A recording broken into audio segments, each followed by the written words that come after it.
Thank you, Mr. Skeletal. Yes, milk is best for skeletal.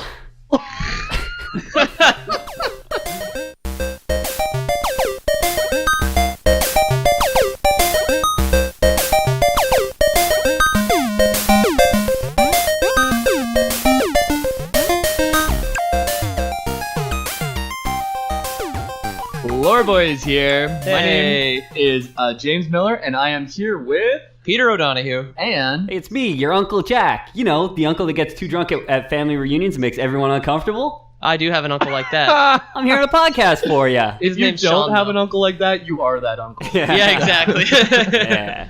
Unless you're not an uncle, I suppose. Everyone's an uncle. Everyone's an uncle. I'm a in this step universe. uncle. A step uncle. Yeah. A stunkle. I'm a Stunkle. Exactly. Done stunkled I'm it up. I'm a steep uncle. Okay. Do you get too drunk at family reunions and make everyone uncomfortable? I don't know if anybody's getting uncomfortable, but I certainly get Well, then I got- nice and liquored. I got that on you then. Yeah, that's true. Yeah. Is it my family gets uncomfortable because my nipples get very warm, so I often have to take off my shirt and fan them. And Yeah, that'd be an interesting You've thing. done that on the podcast. Yeah. Okay, yeah, but it was legitimately hot as shit in here. yeah. It is the summer in wherever we are. Yeah. No. Yeah. That place what we're at. We're in Plano, Texas today. Yep. Oh, I thought Bunkered we down, just- hiding from the hurricane. I was fairly Oh. certain that we existed outside of time and space. Yeah. but- Guys, that's a good lead-in because today we're talking about Starcraft, where everyone who is a person has a deep south Yeah, accent. it's all Wild West. Of Yeah. all the people to have made Yeah. it to space, I Yeah. didn't think it would be the country bumpkins. Everyone who made it to the 25th century Yeah. is from Texas, pretty From much. Texas. Yeah. Well- I mean, are you being serious though? We'll think of Jim Raynor, think of Tychus, think Valerian of all those guys. Manx. I mean, Oh, everybody in the Valerian, Dominion. It's about time. Not everyone. Hell, it's about damn time. The best ones, though. All the good boys. Yeah. Yeah. Well, Finley is. I mean, he was a bad boy. Then he was a good boy. Yeah. This is often the case. Maybe bad boy again. That's it. I don't know. Uh, I haven't finished the third one. I was gonna say, isn't the series over now? Yeah, the series is over. I bought Heart of the Swarm, or I bought Legacy of the Void this morning. Yeah. Oh, this morning. Yeah. Oh, Yeah. okay. He's been playing it all week because he's getting ready for the episode. Yeah. And he got me playing it, and I was like, okay, I finally have to buy this fucking Yeah. thing. Yeah. Did you witness the rebirth of South Korea and their new god? Yeah. I didn't play StarCraft 1, the remastered version, Oh, which no. just came out, which is kind of what sparked this. Yeah. But I did buy... Well, we do follow marketing trends. We need people to pay attention. Yeah, exactly. I bought Heart of the Swarm and Legacy of the Void because I had played the original StarCraft with the Wings of Liberty, but I hadn't played the next two campaigns. So there's 3 parts to 3 episodes, basically. That's what they're called, yeah, Okay. episodes. Yeah. Speaking of episode 3, what have you guys been playing? I will start that. Stumped you Speaking there. of that game that no one's ever going to play, Thankfully. what have you guys been Yeah, playing? exactly. I did play StarCraft mostly. Played through pretty much all 3 episodes. I played only half of the Terran. Excuse me. You got a big bubble in your throat, eh? Yeah, Yeah, I that did. was That was funny. weird. Yeah. Yeah. Oh no, Jamie's going underwater. Yeah. Poolside from Plano, Texas.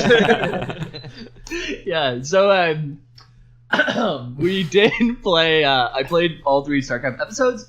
I also played a bunch of other games because I had last weekend we actually didn't record, so I had a lot of free time. And I played Fallout New Vegas actually because I haven't actually played Fallout New Vegas back when it was a thing. Played a little bit. Have you played Fallout 3? Sorry to cut you off. No, I Oh, haven't. too bad. That's why he liked Fallout 4 so much. It's because he never played Fallout 3. Well, Yeah. I enjoyed Fallout 4. I don't have no. It was a frame good of game. reference. Again, we've ragged on this before. We've shit on it a million times. It's a yeah. good game. It's not a Fallout game. It's not a good Fallout the game. big Yeah. thing. It's a good BioWare game, Yeah, which no, doesn't absolutely. exist anymore. Yeah, no. That's fine. I played also some co-op StarCraft 2, which is a new mode that's a lot of fun, actually. You get to choose a character, and assuming that you have the expansions unlocked, you get to choose from a bunch of characters, and you kind of level them up. So Are they it's like hero characters like in Warcraft 3? that's kind of like it. Yeah, exactly. But you don't have access to all the units. So let's say you play as the Dark Templar girl. You get like Dark Templars and Void Rays in this. And if you play as Artanis, you'll get like the robotics facility and certain types of zealots and dragoons rather than stalkers. I'm unclear on anything you just said. That Okay. that might as well be So- checking Different out. units, basically. Yeah. Yeah, that's what I was Yeah. figuring, but it's because you're looking at me like I So- knew what yeah. you're talking about. I'm sitting here, I'm Hey, just like, Peter, what do you think about dragoons? I got it. They're probably good. How do you feel about dragoons in StarCraft 2? Are they? They were non-existent for a long time. Are they Protoss units? They are Yeah. Protoss units. Okay. Yeah. They're Protoss units from the original StarCraft. Are they like Crusaders? Crusaders a la Are they like? Well, I mean, like, are they like Alarak? paladins? Or do they have like holy power? No, they're Are they- aliens. They're four-legged things. that Fun thing shoot about dragoons, guns actually, out of their it's back. the injured Templars who Yeah. actually just get put in this kind of mech suit Yeah. that go out and shoot lasers, and that's how they serve the rest of their lives because they can't fight anymore. Oh, that's cool. Yeah. Sucks. But they can fight. Yeah. Well, they anymore. can't. Yeah. Well, they can't fight without Solo. the mech suit. Yeah. They got to get in their guns. Mechanically, tool assisted fighting. Yeah. Starcraft is basically Evangelion. That's, Yeah. Ugh. So where were we? I guess I played.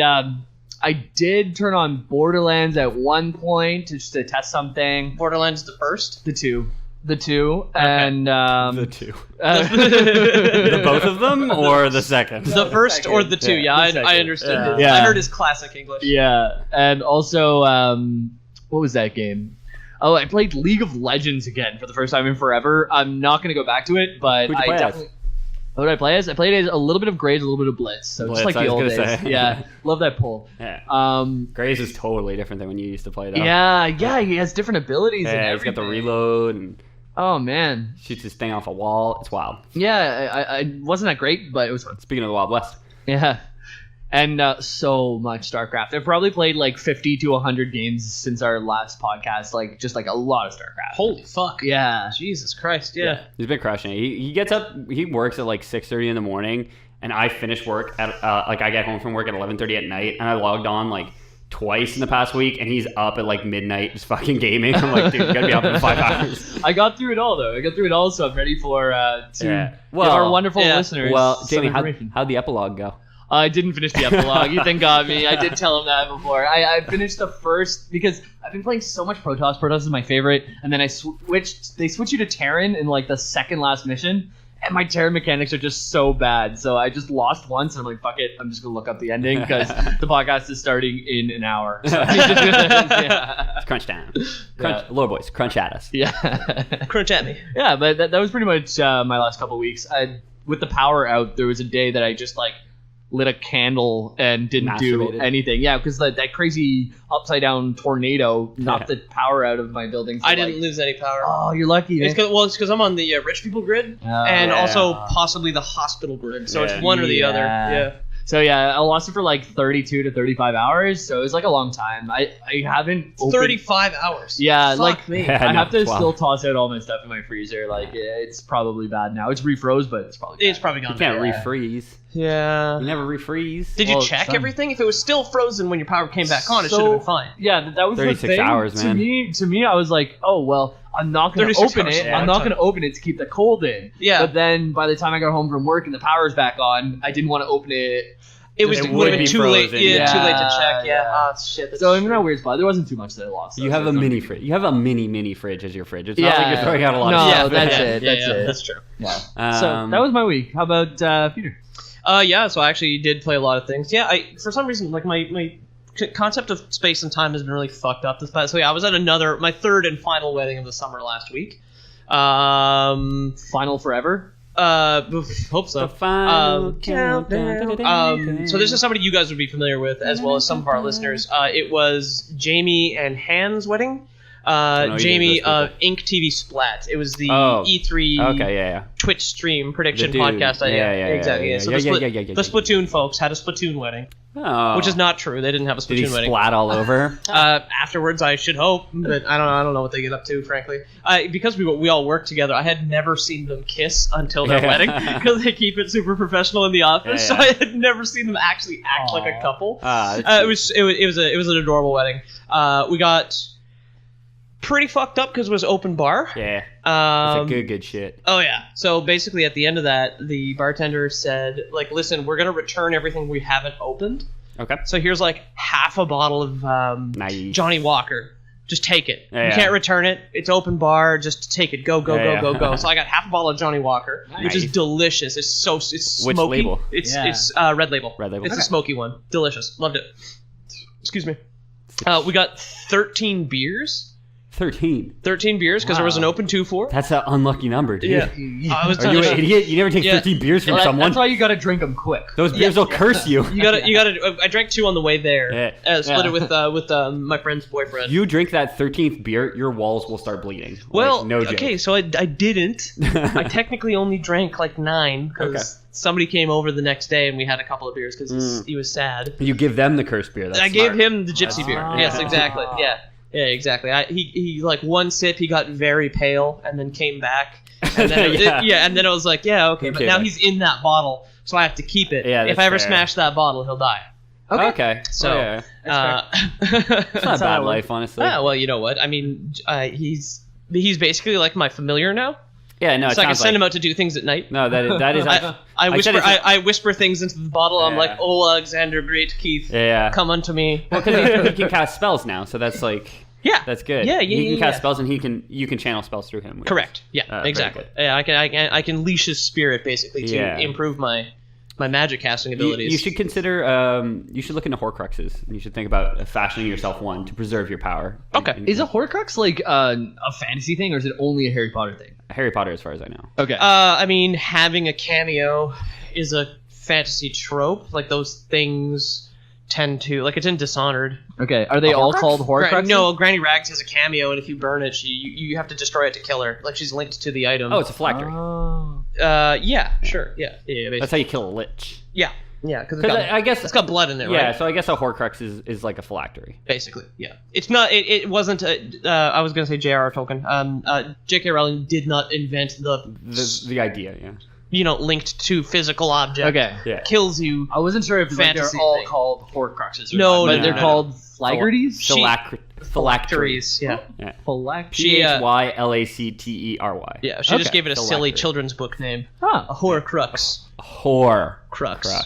Crux of the whore. The crux of the whore, yeah. Hey, gotcha. Same wavelength today, man. There we go. So I went to a wedding, so I didn't play anything last weekend at all. But this week, I've been falling asleep after work a lot, so I've been training on a new system, basically.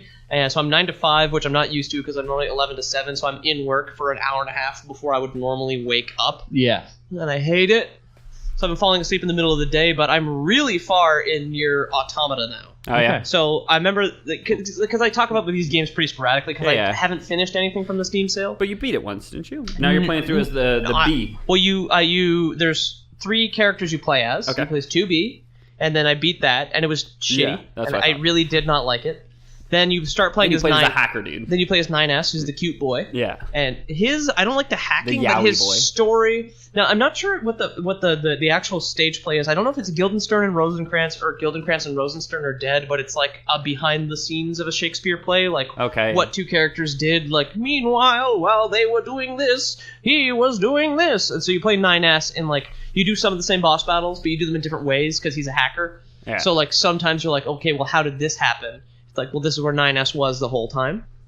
And then after that, you start playing as 2B again. Okay.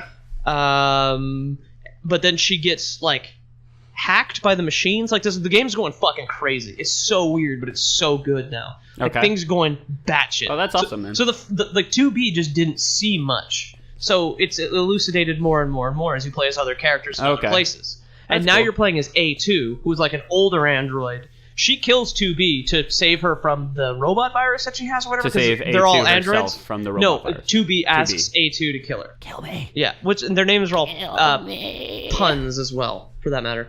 2B because it's about like what is it to be alive? Okay. So it's like 2B or not to be. A2. And A2 is Brute. A2 Brute, so they're both Shakespeare. And 9S's entire story is like a Shakespeare spin-off because Guildenkrantz and Rosenstern or whatever the actual thing is. But what's the Hamlet, pun? I think. 9S? 9S isn't a pun, but his plot is based on...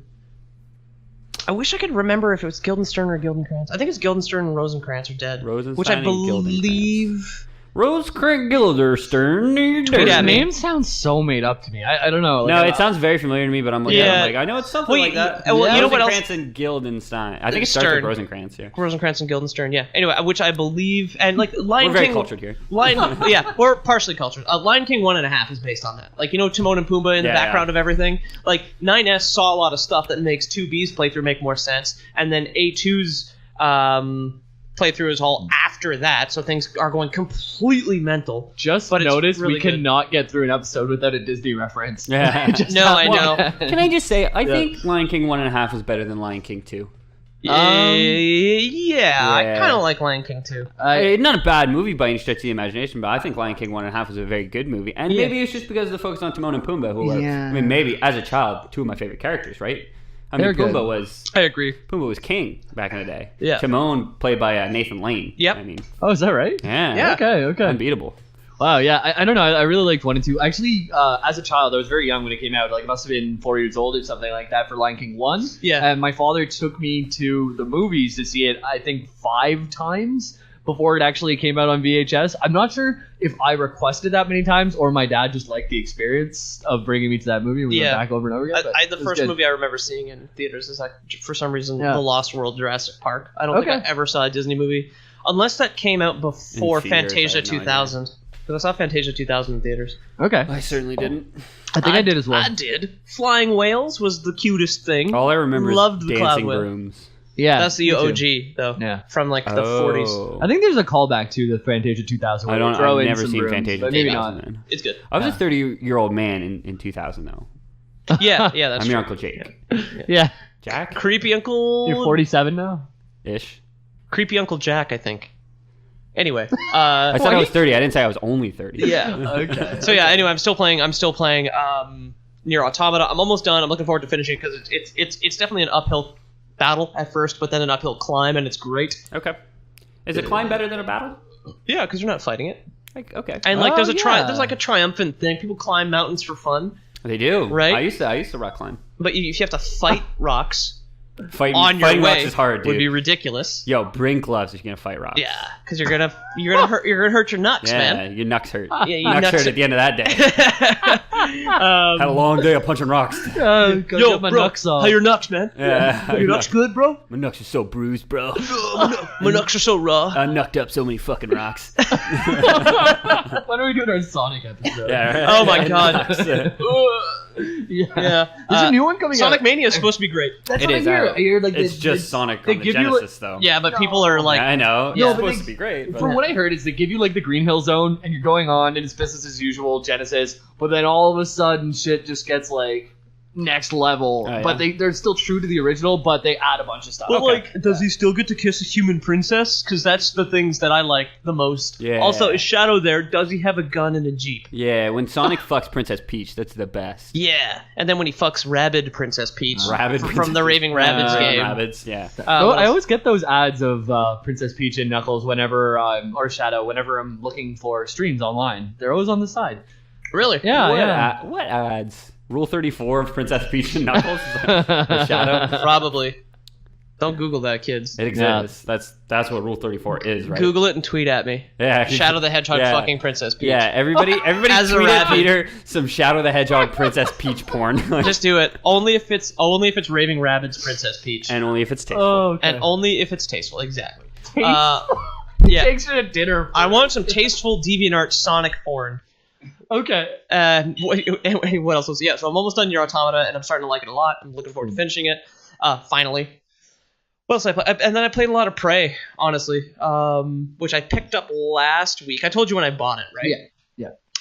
Very much a game made for me directly. Like, they read my mind and made me a game. Peter, prayer is not a game. Pray. Prayer is not a game. Pray. Yeah. Pray. I've been praying a lot. You were praying a lot. I get that. And I'm happy for you. Praying for help. Because you're a sinner.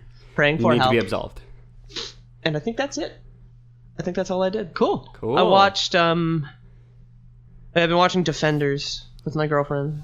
I don't know what that is. It's the Marvel Netflix show where Daredevil, Jessica Jones, Luke Cage, and Iron Fist team up to fight ninjas. It's not good. Yeah. Something else from a weekend. Ninjas gotta get fucked, though. Yeah, ninjas do gotta get fucked. Something else from my week I forgot to mention. Actually, we talked about it a few episodes back, and I finally finished Aldous Huxley's Brave New World. Oh, okay. Everyone You should did read talk about it earlier. Yeah. We I think we checked it on the sound check, but like, it was really good. And read it. It's Did you play Uncharted Lost Legacy, by the way? No, is it out? Yeah, I think it's got reviews. Okay. It's supposed That to be doesn't pretty good. necessarily mean it's out, though. Yeah, it's probably pretty Because good. there's reviews for the movie. I've played That's all out on four September 9th. Uncharted's within. I played all four Uncharted's within the last year. Yeah. And I loved all of them. They're like movies that you're a part of with fun shooting and stuff. I thought that one was coming out later, but if it's out, I will pick it up. It sounds like Peter saying that you've played 4 out of 5 of the Uncharted. It's not. Well, all, no, all it's, five. it's like a standalone. It's like an expandalone. It's the two girls, right? It's Nadia and I'm forgetting the other girl's name. Natia. She's awesome. Like she like kicks 3 guys' asses, like knocks them on their. Oh, the South African one. Yeah. She's great. It's I don't know her name, but she is played by Claudia Black. Is the main character. Claudia Black, who was Morrigan in Dragon Age. Yeah. Oh, cool. I think it's Elena and Nadia, or maybe it's there's a bunch of girls. No, in that series. Elena Fisher marries Nathan Drake. She's a blonde woman. And you finish off on the beach, and it's a really nice epilogue. Yeah, That's your right. waifu. Yeah. And you get to play Brash Candaboo 1 in that game with her. She's see who gets to play do the dishes. Yeah. Brash Candaboo? Yeah. I stole that from a PlayStation podcast. Damn it! Yeah. I couldn't tell if that was an intentional spoonerism or not. Yeah. That's good though. And so that was my week. Prey and Nier, and I'm looking forward to finishing both. That's very good. I'm gonna replay Prey probably, unless that game gets really bad at some point. I'm probably gonna play that game 4 or 5 times, just like I did Dishonored. Okay. Because Prey is the Dishonored 2 I wanted and deserved, and not the Dishonored 2 I got. Oh, cool. Made by the same company. They have company. two teams. Same peoples. Dishonored team and the Prey team, and the Prey team is the good team Is now. the good team now? Yep. Definitely worth the replay. Definitely worth the replay. Yeah. Pray through that. Yeah. So Let's pray. I didn't really play much games. I discovered mescaline now. Yeah. The power went out. And you're just like on mescaline. Oh no, the power. You was didn't lose good. power, eh? Yeah. No, yeah. I live under a bridge, so I never have power. Oh, okay. Yeah. Oh yeah. Just lots of mescaline. Lots of mescaline. It started with peyote, and you know how it goes. Peyote's a gateway cactus. Yeah. Gateway cactus. I beat Transistor twice. Oh, it's so Nice. fucking I think good, I'm eh? gonna 100% it, honestly. It's so 'cause fucking it's very good. enjoyable. Did you play Bastion? I did play Bastion, and I was just about to say it is like Transistor. It's better. It's better. It is the perfect definition of a spiritual successor. Yeah. Because completely different setting, completely independent storyline, and it plays so much like Bastion, and yet so different from Bastion at the same time. It's like impossible to describe. It's Bastion with like Fallout style action points. Yeah, no, it's wild. I'm re-downloading it tonight. Then I haven't actually finished the game. It's I played it for a couple incredible. minutes. I love Trans. I want to get Pyre. Their new game. That came out like not long ago. 2 yeah, months like a week or something two. Okay. Yeah. Awesome. So you finished Transistor? Twice. I played Starcraft. I did mescaline. It Yeah. was a good week. Is that true? No, that's not true. Okay, yeah. No, the second time you mentioned it, yeah. Yeah, we No. tried to play a game last night called Drawful 2. Yeah, Yeah. but there's no matchmaking. What the fuck? It's like literally you have to get at least 3 people together. Yeah. And we were gonna play with my girlfriend, so it was gonna be fine. But she got really sick last night. We couldn't play Drawful 2, so we ended up playing StarCraft 2 until 2 in the morning. The That's all it took. the wee hours of the morning. Yeah, yeah. Yeah, I would have played Drawful with you guys, but I was once again at an amateur comedy show, which We'll figure it out. We found out like thankfully was not bad. It was actually quite good, Yeah. but I only remember one joke from one person. So. yeah, okay. Yeah. I thought you were going to be at our local neighborhood arts fest, because like I know that you and your girlfriend In Waco, take Texas. part in those type of things, right? Yeah. Well, she does, and I go. Okay. Yeah. So I get to meet a lot of people, which is great. I've actually met a lot of good contacts for various things. Like I met an artist who wants to animate somewhere. So if you're listening to this, Crunch at us. Cameron Ross, crunch at me. Crunch at us. Crunch at me, bro. Oh. Crunch at us. Yeah. That's cool. Hey, I'm walking here. Yeah, I met him like through one of my girlfriend's friends though. So her and he weren't friends. I just got lucky. Oh, This guy's like an animator. Yeah. Oh, hopefully we'll have some animations An coming. animator? Yeah, exactly. So, what are we talking about today, guys? Do you That's know? it. You're hosting. Yeah. I'm pretty sure we're just reminiscing. I'm pretty sure we Yeah. I'm pretty sure we already spoiled the broth on this one. Yeah, StarCraft. I've been playing it all week. It's great.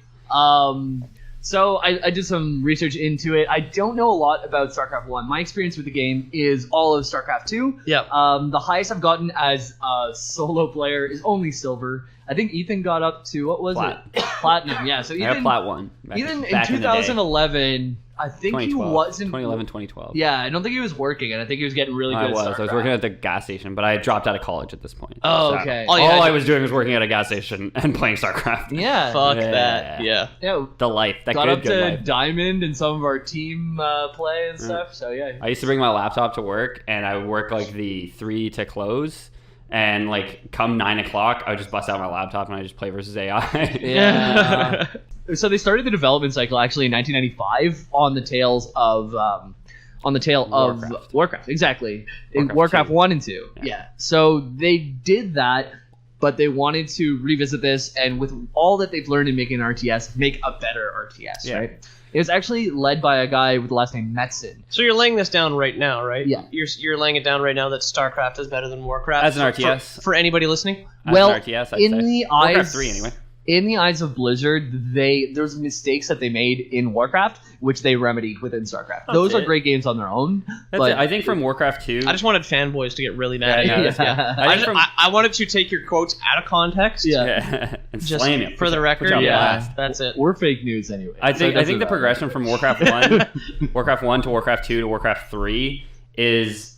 Warcraft 1 to Warcraft 2 to Starcraft 1 is a good progression of RTSs. It's like every time you release a new iteration of a game, gameplay mechanics typically get better. Yeah. And then Warcraft 3, they decided to kind of split it in another direction where it was very hero-focused, which is, the birth of modern MOBAs and such. Yeah, exactly. Yeah. Dota was a Warcraft 3 mod, was a mod, right? Yeah.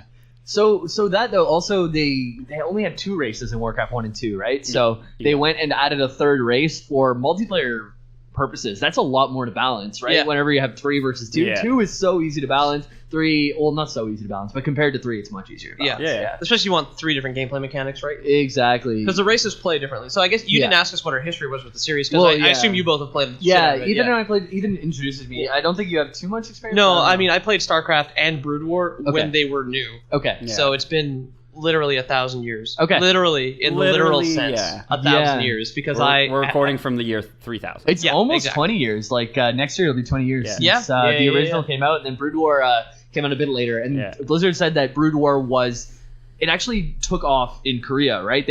Some people went to Korea. I was saying Metzen, right? Metzen is he was a writer, not a programmer or designer, and he headed this game. He took ownership of it. So it was different because it was more story focused because it was a writer, not a programmer or designer doing this. They went to Korea after they released it, and they're like, why is everyone dressed up as Jim Raynor and Sarah Kerrigan and all this stuff? This is wild. So they went back to the drawing board and they released Brood War, which was balanced for esports. So it was Brood War is what they still play in Korea, right? They do still play it, but StarCraft 2 is the standard now. That's where the money's at. Yeah. Okay. That's where the money's at. StarCraft 2 was very huge. Because I heard the opposite on... I listened to Total Biscuits podcast, and they talk a lot about StarCraft because he used to have an esports team. Mm-hmm. He used to own Evil Geniuses, no? Anyway. Ooh, I don't know. Someone's going to call me out on that. Yeah. TB, get at me. TB. Crunch at me, TB. Yeah. But as far as I know, at least from that podcast, which could be wrong, and I, of course, have no idea, I thought Korea never never latched on to StarCraft 2, stuck with Brood War, and that's why they released StarCraft Remastered, is solely for the Koreans. So I think there's a big population that do that, but I was into the esports scene for a good while in Wings of Liberty, and now I'm just getting back into it because I was playing StarCraft, and there's always very good Korean players who had made the switch. There's Jaedong, there's Flash. Yeah, I've heard of Jaedong. Yeah. These are huge Broodware players that made the transition. So there are some, but there's probably some who stayed in. No, there are still major Brood War purists. tournaments. Yeah. There's still major. I think the rub is that StarCraft 2 is still international, whereas Brood War the big tournaments are only in Korea. Yeah. So even for a Korean player, if you want more tournaments in a year, you have to go international and you have to play StarCraft 2, basically. Yeah. Okay. Do they have transferable skills? World Cup of StarCraft 2017 is actually in Montreal, Canada. Oh, really? This year, yeah. What? Why? September 8th to 10th. Yeah, I think I'm going to make the trip. It should be really fun, Yeah? It's not that far from Plano, Texas. Yeah, that's it. It's like 6.5 hours on an airplane. It's not that bad. No. Yeah. Assuming the hurricane doesn't kill us all. Yeah. So they did release it. They showed it off at E3 in the mid 90s, and they had 3 screens for it, and also 1 screen for I think it was Diablo 1, and they ended up pretty much putting Diablo on all the screens and StarCraft on a tiny screen because it was labeled Orcs in Space. Why do we want to play that? we already have Warcraft, right? Yeah. So Diablo kind of was taking the forefront of Blizzard's work, and so they, rather than release the game with a really poor reception, they said, let's go back to the drawing board and let's make this a great game. So it started development in 1995 and was only released halfway through 1998. Okay. So it was a long development cycle for this game, and they put a lot of work onto the story, this is one of the first games that had a film department for the cutscenes, because cutscenes were seen as kind of fluff or extra stuff, right? Generally in older games, they were. CGI was trash. Yeah. That's it. If you have $2 million to make a game, why spend half of it on the cutscenes if you can just put it all into the gameplay, right? So they did it. But when you have a story-centric game, all of a sudden it makes sense. It was only greenlit halfway through development. Like, it was a big fight to actually get this to make it happen. And they did it, and it's pretty good because... And if you've played a Blizzard game... Hey, now it's a national sport. Whoops. Well, if you've played a Blizzard game in the last 5 years, their cutscenes and cinematics are fucking so on point. Just the Heroes of the Storm trailer fucking gave me goosebumps. Like, the level of...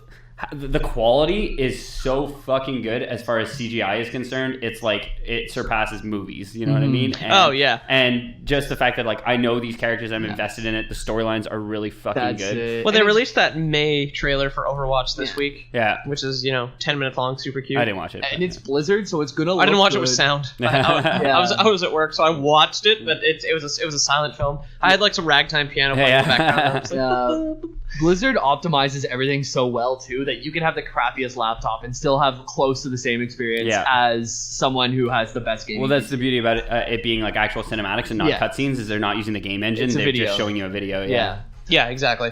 That's it. That's something that actually, now I don't want to make too many comparisons between Valve and Blizzard because of Overwatch and Team Fortress, but the Source engine as well is very, very scalable and user-friendly. I know even things built on Source like Titanfall and Titanfall 2, when I had a shit computer that was powered by a crank, I could still play Titanfall 1 because the Source engine just scales things down really well. It's a very PC engine, which whatever the fuck engine Blizzard games are built on is very much a PC engine.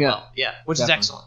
Speaking of optimizing things for PC, Starcraft was actually there's a port made for it for one other console. It's the N64. N64, you guys know it. I have played it. Seen it. I saw it. I played it. I saw it for rent in a country corner store. Oh yeah. In 2012. Oh Jesus man. Yeah, dude. And I saw it. I was like, that's the only reason I know it exists. Yeah. I never would have seen it otherwise, except for when my dad lived in the country. I played it at a friend's house, but at this point, I had played Brood War and I had played Starcraft on the PC. It's fucking terrible. Yeah, right? and I went to a friend's place. I was like, "How the fuck do you control an RTS with this fucking janky ass N64 controller? One of the worst controllers of all time." I was gonna say controversial statement of this one. I love the N64 controller is terrible. Yeah. I love Smash Bros. On that controller. The system is great. The controller itself is what were they thinking? I like it's not made for human hands. When you look at the exact same generation, the PS1, they haven't changed their fucking controller since because it made sense. Exactly. The N64 was like, why is this thing on the? Why was the D-pad? Did the D-pad have its own goddamn handle? I liked it because for different games you'd have to hold it differently. It felt like it didn't feel like the same every single time. It's like an adventure in learning. I never played with the D-pad. I don't think. No, there's a few games that did it. But anyway, another quiz question for StarCraft. In order, when BattleNet came out, which game came out first to use BattleNet as the system? Brood War. Nope. No? Is it Diablo 2? It's Diablo 1, I think. Oh. And second would have been StarCraft. So StarCraft was the second one to use BattleNet. Okay. And BattleNet now is pretty much any Blizzard game you play, you go through BattleNet. Do you know anyone, I only know one person on Earth who's played Diablo 1. I played it. I've played it. I've beaten it, yeah. 2 people. I've played it very in a limited sense. I played it with friends. Back in the day, the Butcher was shit, dude. Yeah. Oh, okay. Yeah. Yeah, no, there was, I was seeing a girl in Toronto for a while. For several years. Yeah. it was like a casual 6-year fling. I was only in Toronto for a bit. In the scope of StarCraft. And she had a hard copy of Diablo that she used as a coaster because it didn't work anymore. I have a hard copy somewhere in my house. In the scope of StarCraft, a while is 3 years, right? Yeah. So it's not that long. I have a hard copy of Halo 1 for PC. For PC, yeah. I had it before I had a graphics card, so there was no color. Okay. All the elites and Master Chief were black and gray. I had the demo, which was only Blood Gulch multiplayer. was the only map that you could play. Well, that's the only map you need. Yeah, no, absolutely. And it just got modded the fuck. So there's like flying warthogs with like flamethrowers. Yeah. It was like so exciting. They had extra weapons on the PC version as well. They had one you could use a fuel rod cannon. Yeah. Which was the first time. Which was it's the hunter weapon. It's not the hunter weapon. It's the grunt bazooka from Halo 2. Yeah. The hunters have a different thing. They have like more of an artillery sort of thing, but the fuel rod cannon is like the reloadable one with like you load a bunch of glow sticks into it. Yeah. So StarCraft, another fun fact, first game in space. It was sent up to the International Space Center and it went around the world 153 times and now is in Blizzard headquarters. Oh, that same copy? Yeah, the same copy. Oh, they brought it back. Yeah, guys, heist. Ethan's 3, we'll call it. We're stealing the StarCraft original copy that went into space. They're giving it away for free online right now. But not the original copy that went into space. Yeah.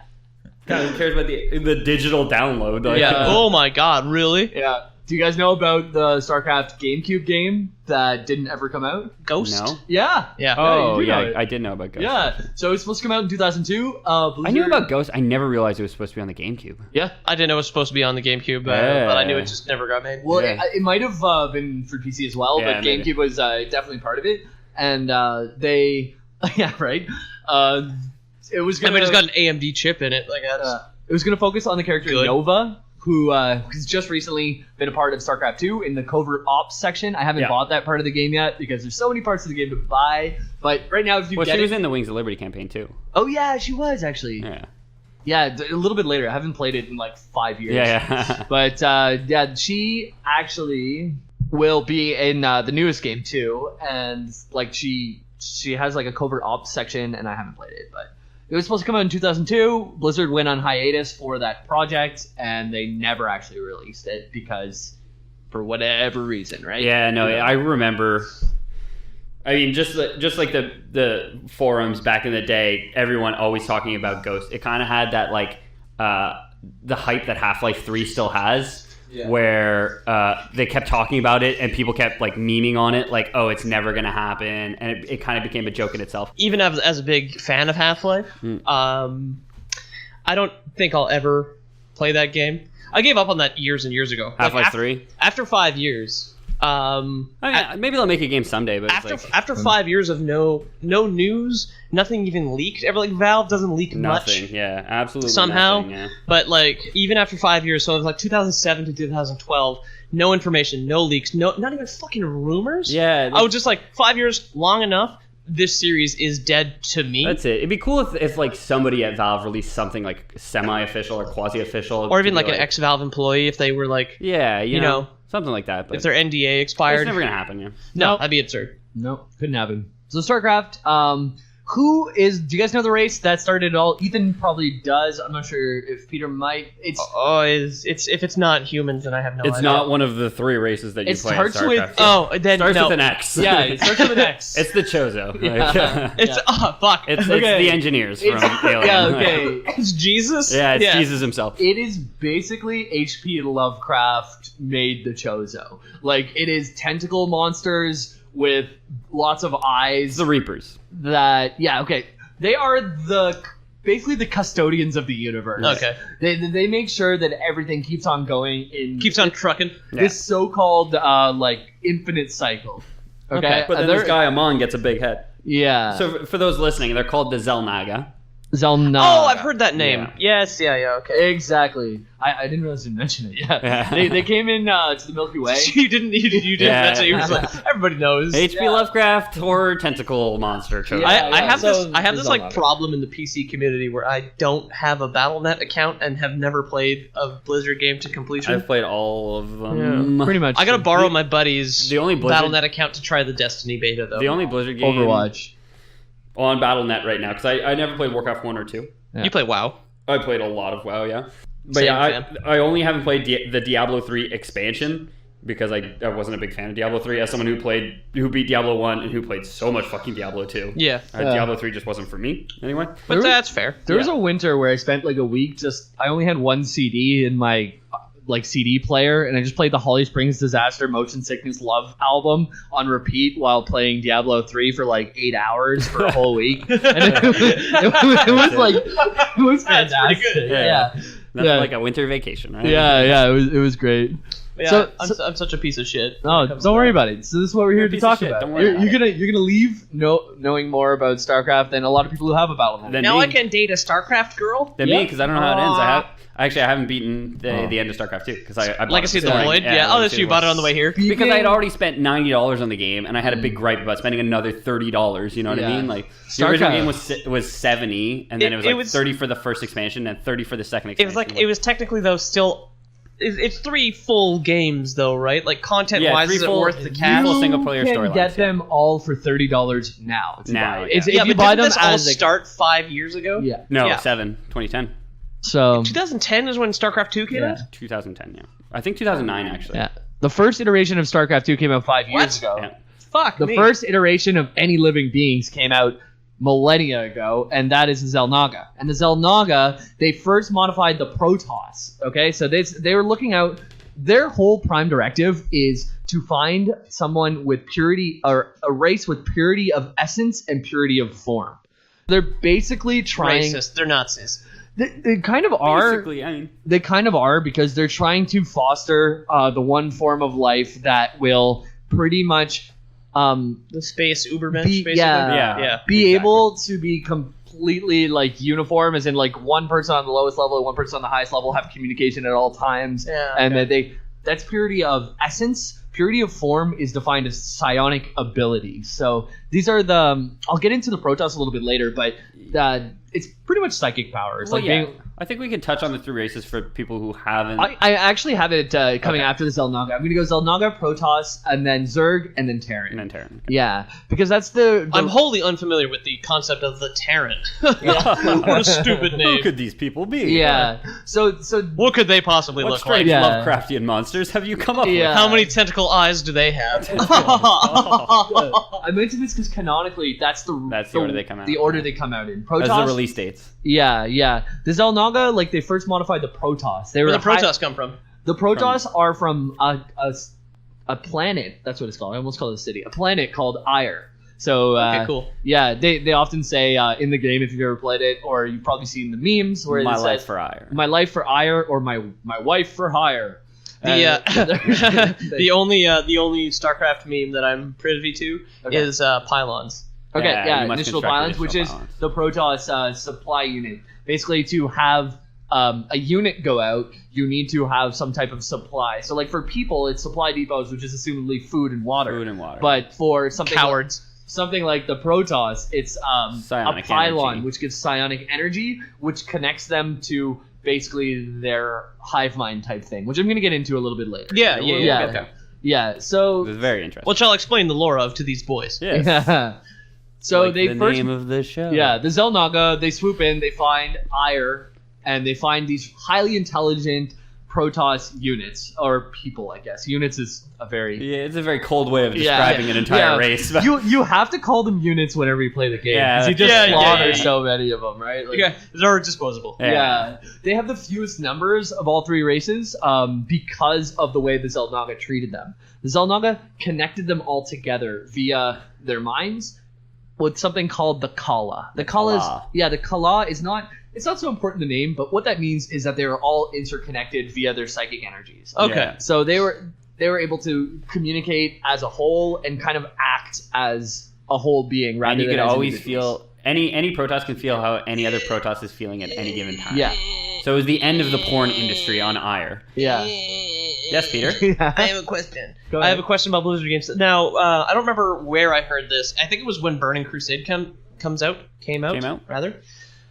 Are the Draenei and the Protoss related? Nope. Are you sure? Nope. Different universes. I thought that was a rumor. They look kind of similar, just designed by the same people. Yeah, yes, that they look similar. Yeah, that's it. But I thought there was like some sort of multiverse thing where like Azeroth and Protoss Ire were like in the same galaxy or something. If there is, I quit the podcast, I quit life, I'm going home. If there is, I'm unaware of it, and I'm just going to leave it at that. Yeah, no, I don't think it's canon. Yeah. Fan theories, fan theory? I'm sure they abound. But I have played every expansion of World of Warcraft and every expansion of the newest Starcraft, and there's never been a crossover yet. Yeah, so, every single Blizzard game has a very rich universe, and like they spend a lot of time developing lore and setting up world building. Yeah. And I don't think that they would have muddied it by crossing the two. Like Ethan actually read 3 Starcraft books. I read 3 Starcraft books. I read 2 Diablo books, and I read a Warcraft book. Nerd. Nerd. This is back in the day, man. So yeah, the Xel'Naga though, they have basically doctored the Protoss, right? They're like making sure that they can all talk together. They have the psionic ability that goes together, and at a certain part, their testing kind of went too far to give them purity of essence and purity of form, and they broke the Kala. So now they couldn't talk to each other, and then the Xel'Naga are like, rather than fix this, that's too much work. We're just going to abandon them. So the Protoss, their gods are abandoned. They can't communicate to each other. And they go into something called the Aeon of Strife, which is basically civil war. Okay. Because they're no longer able to communicate. They're no longer one. So they see all the differences in each other, and they start killing each other. Yeah. Which is the reason that they are the fewest of the 3 races. That if you have, there's like probably 100 Zerglings for every Protoss member. Right? Yeah, like, yeah. They're the strongest, but they're the fewest. Well, imagine you always knew what everybody was thinking, and then all of a sudden you didn't. Yeah. Like that, there would be a lot of doubt all of a sudden. Like doubt would be a thing. Like as far as your fellow human being was concerned, It'd be like a disease. You would have never known, and now all of a sudden it's like I have no idea what this fucking dude is thinking. Like, well, there's also some. They actually reestablished the Kala, but the interconnectedness by finding Xel'Naga artifacts and putting them in certain places. Is it all their crystal shit? Yeah, this is the same reason that they need a pylon to warp in, because they need to connect to the Kala, which is the internet. Because if you just send them down there, if you just send them down there without it, you wouldn't download rogue. a Protoss. Yeah. But there are some Protoss that chose to stay away from the Kala. There's the Dark Templars. Yeah. So these are like the cloaked units in the game. What are they? The Nazir or Naziri or Naziri? I'm not sure what you mean. They're from Shakuras. Yeah. Yeah. Then maybe the Naziri. I don't have I didn't see that term, but anyways. Dark Templars, they're disconnected, so they're individuals, boys. right? Instead of like part of the collective. Yeah. So they didn't drink the Kool-Aid. Yeah. And they kind of study their own things. Like they can blink around, they can like teleport, they can. There's a main character because I watched on the trailer. Zeratul. That Zeratool's a Dark Templar, right? Yes, Zeratul, and he's arguably the Dark Templar. He's the So I was saying that there's an infinite cycle, right? That the Xel'Naga want to. I'll touch back on the Xel'Naga. Let's get the full picture of them. What their prime directive is to get something of purity of essence and purity of form. Yeah. To perpetuate the infinite cycle. So every time the Xel'Naga come out at the beginning, when the universe is born, they look for these, they cultivate the right race, then the race, they eventually go back, like the Xel'Naga, eventually go back into the void. And just outside the universe, so when the universe collapses, they don't collapse with it. Exactly. Okay, cool. And the purity of essence and purity of form race ensures that's why the final expansion is called Legacy of the Void, because it's the Protoss campaign, so they're carrying on the legacy of the legacy. Xel'Naga. They're the legacy of the people what come from the void. What comes from the void. Yeah, exactly. All right. Exactly. So they want to make sure that they're the right people to actually make sure that this keeps happening. It's an infinite cycle. If the infinite cycle stops, then that's a problem. Amon is a Xel'Naga who wants to stop the infinite cycle, and he is the main antagonist. He has some. He's a real rude dude. He has some good points, but he has some bad points. Yeah, and don't we all? Yeah. Right. And you kind of see him in the second episode of Starcraft 2, and then you really see him in the third episode of Starcraft 2. Yeah. And we're gonna get back to him, but just know that he is the Xel'Naga that's going against the grain. Yeah, third episodes are overrated. Yeah, anyway. Don't worry, listeners. There is a bad guy out there. There's someone for you to hate. That's it. Besides us. So the Xel'Naga, the Xel'Naga are just the curators. They're making sure everything goes as planned. Protoss abandoned. They lose their power to talk to each other, and then they regain it. Some of them choose not to regain it and become Dark Templars on Shakuras, while the other Protoss live on Iron. Planets, not super important, but I put them out there for people who are interested. Well, they're part of the lore. We're part of the boys. Yeah, exactly. And they're important in the sense that they set up that there are 2 factions, and factions kind of keep their own planets. Exactly. Okay. Exactly. And there is some crossover. They visit each other, too, which happens later, usually out of necessity more than they want to see each other. So the Zerg are the next race. So we have the Xel'Naga, the Curators, the Protoss, who are the very smart, the very also in the game they're the most you have to pay the most to get each unit because there's so few of them, but they're so strong. But they're beef boys. Yeah. Okay. So like one Protoss with the right positioning can take out like 4 to 6 Zerglings, which are the same starting more unit. than that. Yeah. You get them holding in a choke point. Yeah, I was gonna say Zerglings are the ones used for the Zerg rush, right? Yeah, because they're so cheap. The cheap guys. Yeah. Zerglings are a fly just landed on where I was saying think insects. Like, yeah, there's a fruit fly in here. Yeah, I'm trying to get rid of it. There's a few of them. So Zergs, like, you have to think insects. They're the largest numbers. They can reproduce the quickest, and they count on just their numbers, right?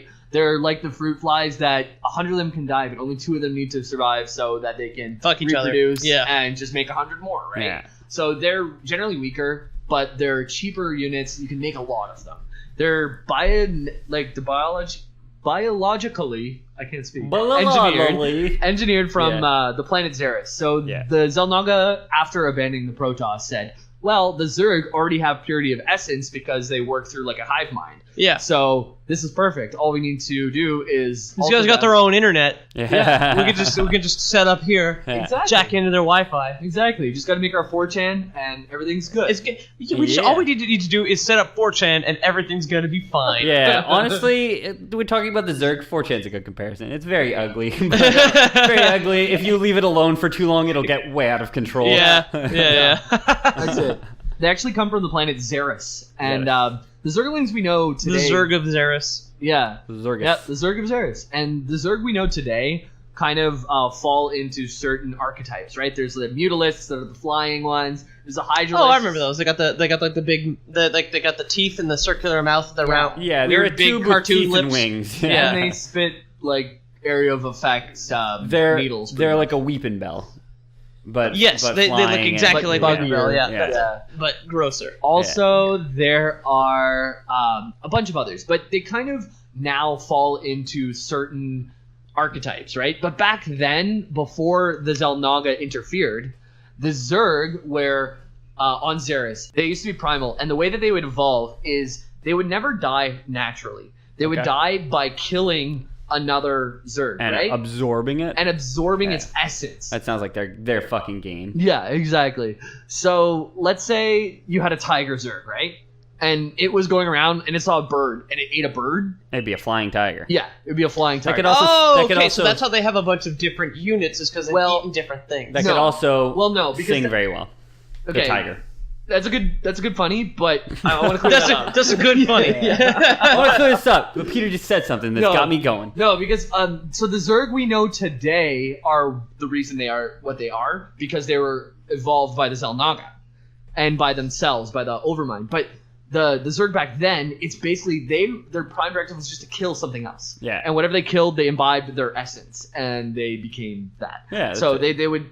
The oldest Zerg are generally the strongest Zerg. There's one in Heart of the Swarm that you have to kill, and it's massive. Yeah. It's millions of years old. Their purity of form?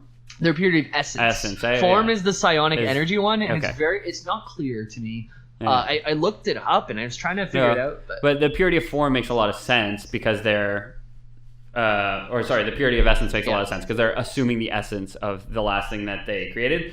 So it makes sense that the Xel'Naga would see them and be like, "Oh, these guys are purity of essence," because like evolution works, natural selection. Yeah, they're just evolving down a very natural path where it's like the strongest one will come out on top, right? Yeah, there's a cutscene in Heart of the Swarm that is fantastic for showing that off. That whenever you kill one, it takes on the powers of the other. Yeah, the cutscenes are so good. Cutscenes are good. Yeah. Go look up Blizzard cutscenes. Yeah, go look up the Heart of the... Actually, I was going to say look up Heroes of the Storm trailer just because it's so good. But if you don't know Blizzard games, then you wouldn't really get excited because you see all your favorite Blizzard characters from all the different games cross. Yeah. Like, I'm familiar enough with them, so maybe I'll check it out after the cast. That's it. So we'll put one on after. Yeah. It's very good. The Zerg were basically, before the Xel'Naga intervened, basically the epitome of evolution. As soon as you kill something, you take on its traits and you become more powerful. Okay, cool. So survival of the fittest to the max. Yeah, to the max. To the extreme. Yeah. Extreme. Exactly. So now the Xel'Naga come by and they're like, "Wow, this is great. What if we created an Overmind and we could control all of these things and we just unleashed it on the rest of the universe?" and every time they killed, let's say, a Protoss or a Terran, they got a Psy blade out of their hand or a gun in their hand because they're taking on the best traits of everything around. The best traits of the Terran, the best traits of humans are guns. Yeah, that's it. They eat a human, they get its gun. I was trying to think. Yeah, the human's like, I would have just given it to you, dude. That's a very Texas thing. Yeah, so that's pretty much what they did. They made an Overmind, right? So now the Overmind became self-aware and realized the Xel'Naga were a thing and started making flying units and killed pretty much all of the Xel'Naga. What? Yeah. I thought for some reason I just assumed the Xel'Naga were immortal. Yeah.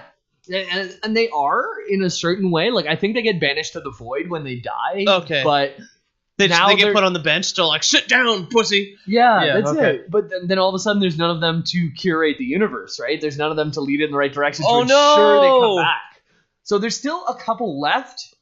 Amon being one of them, bad guy. Yeah. And another one named Oros, which you do not even hear about until the last game, or you don't meet him. You kind of hear about him through Zeratul, and you hear about him through Kerrigan, because they kind of have brief communications with them. Yeah. Because they're the big powerhouses of the universe at this time, so they're kind of driving things in the right direction. So the Zerg basically rebelled against their leaders and killed them, and now they're left with this Xel'Naga type Zerg that are roaming the universe and kind of just consuming. Oh, that's true, because I guess if they would have killed the Xel'Naga, they would have absorbed its power and become some sort of super Zerg, right? So is that like the Zerg Prime or whatever? That part, no. That wasn't clear to me who actually took on the power of the Xel'Naga. That happens to Kerrigan later on. Yeah, like later, like the epilogue. But as far as I know, I guess they just banished them into the void, as they say, so they can come back later, right? And didn't absorb them. Okay, and also, the new Zerg made by the Xel'Naga don't actually get more powerful by consuming others. It's only the Primal Zerg do this. They, for whatever reason, that came out in the wash whenever they train. Yeah, I guess they realized, like, man, this is a little too chaotic. Like, every time these things eats a fucking cucumber, it becomes a vegetable. Like, you gotta breed this out of them. Cucumber, and it's in a coma for 11 years. I have a job interview tomorrow. I'd like to eat a businessman, please. Absorb his power. The good news is, though, it eats a cucumber. You throw it in a jar of vinegar. It comes out a very tasty Zergling. Yeah. Very tasty pickle. Yeah, pickling. Pickling. Oh. So the Terran, who are they? Peoples. It's me. They're us. They're in the year like 22. March 31st, 1998. Yeah, exactly. That was us playing the game before it actually happened. Because it's going to happen eventually. It's going to happen eventually. Yeah. Oh, So the Starcraft is not just a game; it's a warning of things to come. Yeah, exactly. Okay. Yeah. Literally every piece of media. It's all a warning. True. It's all true. Oh my god. And it's all going to happen. That's so true. Terran are the people, and since we are people, we have to give the Terran a good reason for fighting. And basically, they didn't initiate anything. The Zerg came and started killing us. The Protoss saw a Zerg were here, and the Protoss need to purify the Zerg. Protoss really don't like it. We got swept up in the Protoss' final solution. Oh, okay. So the Zerg show up to us being the Terran. We're like, whoa, there's these crazy bug things that are killing everyone. Yeah. These are hostile. We need to kill them, right? We already have space travel and stuff like this. They're not bulletproof, right? They're fairly easy to kill. Yeah, their carapace is compared to modern day armor for us. So like they basically have Kevlar carapace. Okay, but like I've seen the Terran forces, they have like mech suits and giant guns. They're Space Marines. Yeah, it takes from, they're Spice Marines. They're Spice Marines from Warhammer. Yeah, you gotta unload a clip to get like a couple of those things down. Okay, yeah. They do have armor, but they are weaker than. Do they have acid blood too? Not that I know of, but if you certain variants, banelings.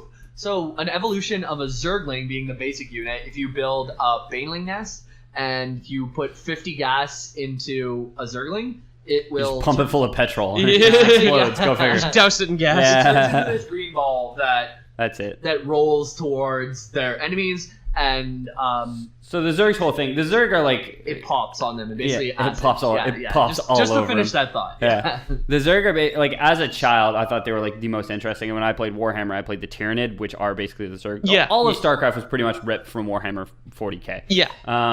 But yeah, I played Zerg. Don't deny it, Yeah. fanboys. No. It's the same thing. I played Zerg initially, and I just love it because each unit is like adaptable. So every single unit starts out as a larva, and based on what the hive needs, it evolves that larva into whatever it might need. Zerg before they're born are stem cells. Yeah. They can become whatever. Exactly. cool. Yeah. And even after they're born, because like Zerglings, it's like, oh, you need banelings all of a sudden. Just tell them to hop in a cocoon, and they're going to come out as banelings. But a Zergling can't become a Mutalisk. You know, like you Yeah. do have to start it in the right direction. There's different trees because it's an RTS game, but yeah, they can become a lot of things. yeah. Stylistically, it's very. I will say to the point to the Terran too, because I did read the books, and the third book called. It's like the only one that I'm not going to remember the name of. I think it's called Out of Shadows. But it was super interesting because... Back in the saddle. Yeah. The Terran basically, the humans land on this planet, and you're following like these Marines. They land and they're setting up a base, and they're going to collect this artifact, and you don't really know what it is or why they're going to get it because you're following like a grunt. You know, so they end up finding it, and they find it's a weapon. It's like a weapon is what they tell them. So they grab the box. It's like there's a weapon inside of it, and they're dragging it away. And all of these fucking Zerg show up, like thousands and thousands of Zerg show up. Yeah. Spoilers: how the book ends is literally every character in the book dies because Zerg take over the planet, and nobody gets off the planet alive. Yeah. Which I thought was a pretty cool ending for a book. Which is It's like Halo Reach. Yeah, which is why it was like probably my favorite of the three books. Although the first one touched on Kerrigan, who becomes leader of the Zerg. Yeah. But it's actually, the weapon itself was a beacon to summon Zerg. So this human weapon was designed, they would throw it on like a Protoss planet, set it off, and let the Zerg do their dirty work for them. Wow. So we say like humans didn't do anything. That's pretty dirty. Yeah, humans didn't do anything wrong to like start anything, but humans very much did do the human thing where they're like, we're gonna fight dirty here and do like whatever we got to do to make. It's the smallpox blanket. Yeah, basically. Exactly. Yeah. The humans are like basically like a guy in a subway, and the Zerg person and the Protoss person walks by, and they have a fight, and for whatever reason they bump into him on the way. But then this guy all of a sudden decides he's in the fight. Yeah, and he's like, "Fuck both of you." Okay, he pulls out a knife and he's like, "Fuck both of you." Yeah, exactly. Like he did a little too much mescaline that morning. Yeah. The Terran were on the planet. The Zerg showed up. The Protoss want to get rid of the Zerg. So all of a sudden they're there. They don't realize, but two hostile enemies show up all at once, right? So the Terran, they didn't do anything fundamentally wrong, but the way they reacted, they were in the fight forever. Okay, yeah. Basically, and as it goes on, Zerg blew up the Twin Towers, and then we went to the Protoss planet. We're like, what the fuck is wrong with you? Yeah. And they're like, we think you're in the wrong place. Like, we're not sure about that. We don't care, though. Yeah. We're just so angry. Exactly. I gotta kill somebody, so I'm gonna kill you. Yeah, and they're starting to form colonies right now, too. And the most powerful entity in the Terran world is called the Confederacy. And that's who has the most colonies under their name. Yeah. So they sound like a trustworthy band of people. Yeah, right. Yeah. On that point, they mistreated their colonies a lot. Yeah. What? The Confederacy is bad, guys? But surely someone would have risen up to stand against them, right? Yeah. And that's what happened. So the most prosperous... Someone who could rein them in. Rein them in. Oh my god. Oh. Peter wins pun of the podcast. Yeah. You guys are on the right trail, and Rainer does come in, but he doesn't come in yet. No. Tits. So this is still set up. This is Core Hall 4, I believe it's called, is a planet. Yeah. And it rebelled against the Confederacy. Yeah. So they really didn't like that. So the Confederacy killed a guy named Angus Manx. And this was a mistake because his genius son, Arcturus Manx, was now in charge. Jim Raynor's friend. Who the fuck? Okay, this is the thing about the future that I always have a thing with, right? We're all currently named Ethan, Peter, and James. Yeah. Right? His father's name was Angus. In 500 years... Do you think there's going to be an Arcturus O'Donoghue at some point? Well, like 500 years... there's going to be like the 30th Peter. Yeah. Dude, 500 years ago, they were naming people William. Like, what kind of name is that? Yeah, but like they also didn't have a Protoss show up on their planet yet. Like there was people called Beowulf 1,000 years ago, right? That was way longer than 1,000 years ago. Is it? Yeah. 1,000 years. 2000, yeah. 1,000 years ago was 1017. We're talking about That movie came out in the last 10 years. But yeah, no, like 1017, like the Last Kingdom on Netflix is set in the year like 890, and there was just like the Danes and the Britons already fighting each other. But is that not Uhtred, Beowulf son era? of Uhtred? No, way before that. Beowulf is like people don't even know who wrote Beowulf. Yeah, I know. It's the earliest piece of English literature, though. Yeah, But it's still English. I think it's the Old English. Yeah. Tweet at me. Old. Tell me the answer to Old that. Old being Aunt older Peter. than 50 years. Oldie. Send Old English to Old Aunt Peter. Old Aunt Peter Whenever on you can. Instagram. Well, it is kind of funny though. His name is Arcturus, and he's good friends with a guy named Jim. You know what I mean? Yeah, of course. Yeah. He's kind of Arcturus and Jim tagging people on Yeah, that's Facebook it. must be such But a also bitch. Tychus, which is not. Tychus, yeah. He's the Sorry, hell what? it's about time guy. What year? Yeah. He, exactly. What Exactly year that are we guy. at right now? 21. So the Confederacy killed our Angus Manx. We're about the 25th century. Angus Oh, McFadden. 2400s. Yeah. So the Arcturus Manx is now in charge, and he immediately started bombing and assassinating people. And Yeah, he is terrorist. You gotta pick up the pace. He is terrorist. But is he a good guy? Because we talked about terrorism when we Yeah, talked it's about like guerrilla warfare by the rebels. like Yeah. XCOM, where like when we know as an outside party that the government is bad, are He is the a good- guerrillas really terrorists? yeah. He's a good guy at this point. So he's technically Well, a terrorist, he's a gorilla- but he's a good guy. Yeah, he's like in any war that everybody thinks they're the good guy.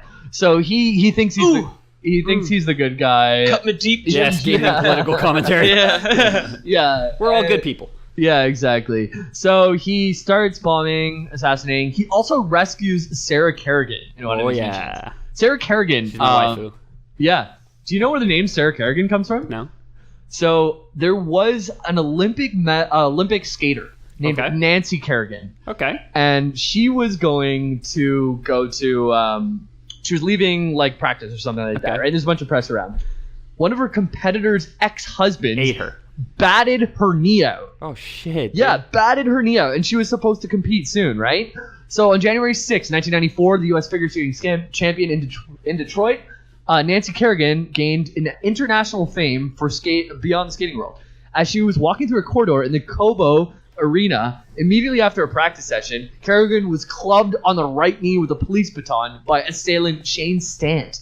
Fucking Shane Stanton. Yeah. Man. What a piece of The shit. assault was planned by Tonya Harding's ex-husband. Tanya. Tanya. And Tonya Harding. Tanya was her competitor, her direct rival. It was Tanya Harding's. Tanya. She's like the most famous figure skater. So Other her. than- Yeah, I was gonna say. Yeah. So okay, guys. So yeah, this is it. Sarah Kerrigan is named after Nancy Kerrigan, who was batted in the knee by Tanya Harding's Harding. ex-husband, planned out, and basically could not compete. She came back later to win a silver, whatever. So this whole thing is just a figure skating reference? No, and the thing is, Command and Conquer's main character Was is called Tanya. Tanya.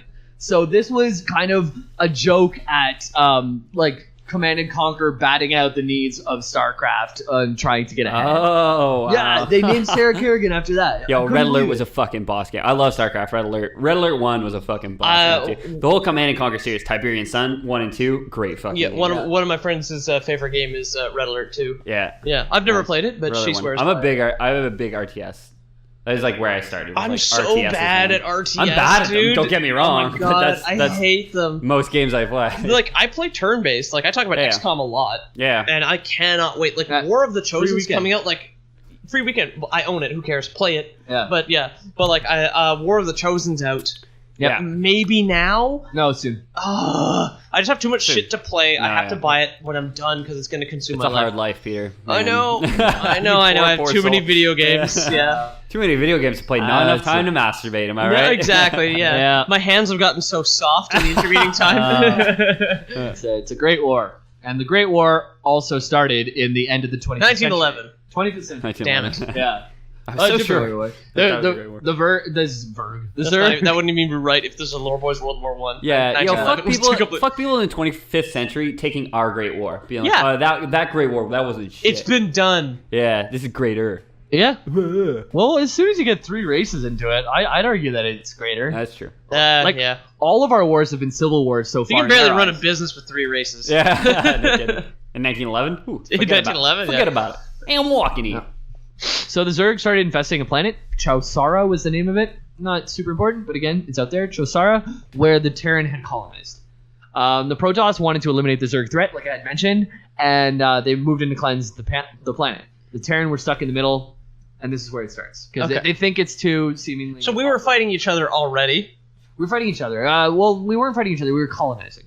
We were colonizing, and then two other races. Planets. We were fighting ourselves. Yeah, that's what I mean. Like the Confederates and the now we meet the Protoss. Now we meet the Protoss. Yeah, and they're like, "Oh, you guys got to get out of the way because I'm going to shoot them, but I'm not going to give you time to get out of the way. Yeah. I'm just going to start shooting." Also, Protoss don't communicate through body language. Yeah, they communicate psionically. Yeah, they don't have mouths. Yeah, no mouths. They can't read body language in consequence, right? So you see a Protoss, which is generally much taller than a Marine. They're the size of people in their armor, right? Yeah, I think it's like 2.5 times like the size of us. So like probably like 14 feet. Really big. 16 feet, yeah. They're giant. Really the games aren't scaled very well. No, for the there's lore. actually mods. Yeah, no kidding. There's mods out there that are lore specific of like if a battle cruiser is actually 100 times the size of a Marine. The Marine you have to zoom in to see because it's so small. Well, it's a great idea. To fit a battle cruiser on the screen. Did you guys ever play Supreme Commander? No. Because it's a scaled RTS. Mm-hmm. Yeah, which is really, really cool. That's cool. I got Supreme Commander 2 for free, I think. Nice. Yeah. Swag. That's cool. Never played it, but I played Supreme Commander swag, or am I dating myself here? I don't know. Are the kids still talking about Starcraft, or am I dating myself? Starcraft is totally tubular.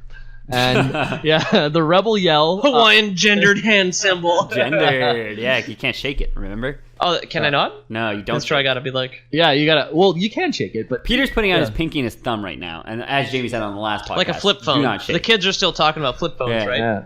Well, I mean, we're 2 episodes deep with this reference now. Mengsk has left the Confederacy at this point because they killed his father. Okay. Yeah, makes sense. Yeah, so... I'd be a little nonplussed. No, yeah, he's created the rebel group called the Sons of Korhal. Yeah. And they freed Jim Raynor and Sarah Kerrigan at different times within their campaign. Yep. Who are 2 huge members in the StarCraft lore and universe. And Jim Raynor. From what I understand, an argument to be made that he might be the main character. I was going to say, Jim Raynor is basically the protagonist, and Sarah Kerrigan is part-time protagonist, full-time most important person in the StarCraft universe, right? Yeah, she's the most powerful, and she's needed to continue the infinite cycle at a certain point. But Jim, since we are people, we see things easier through someone who's a full person rather who's than not a bug monster. Yeah. Exactly. So the first scene and the very last scene are both Jim Raynor in a bar.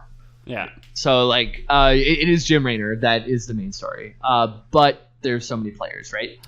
Yeah, well, because each game, StarCraft 1 and 2, both feature 3 campaigns where you follow each of the 3 races, respectively. So I think StarCraft 1 was Tassadar. Yeah, you followed? Tassadar. Yeah. And then the second... That's the Protoss. StarCraft 2. Yeah, Tassadar is the Protoss guy.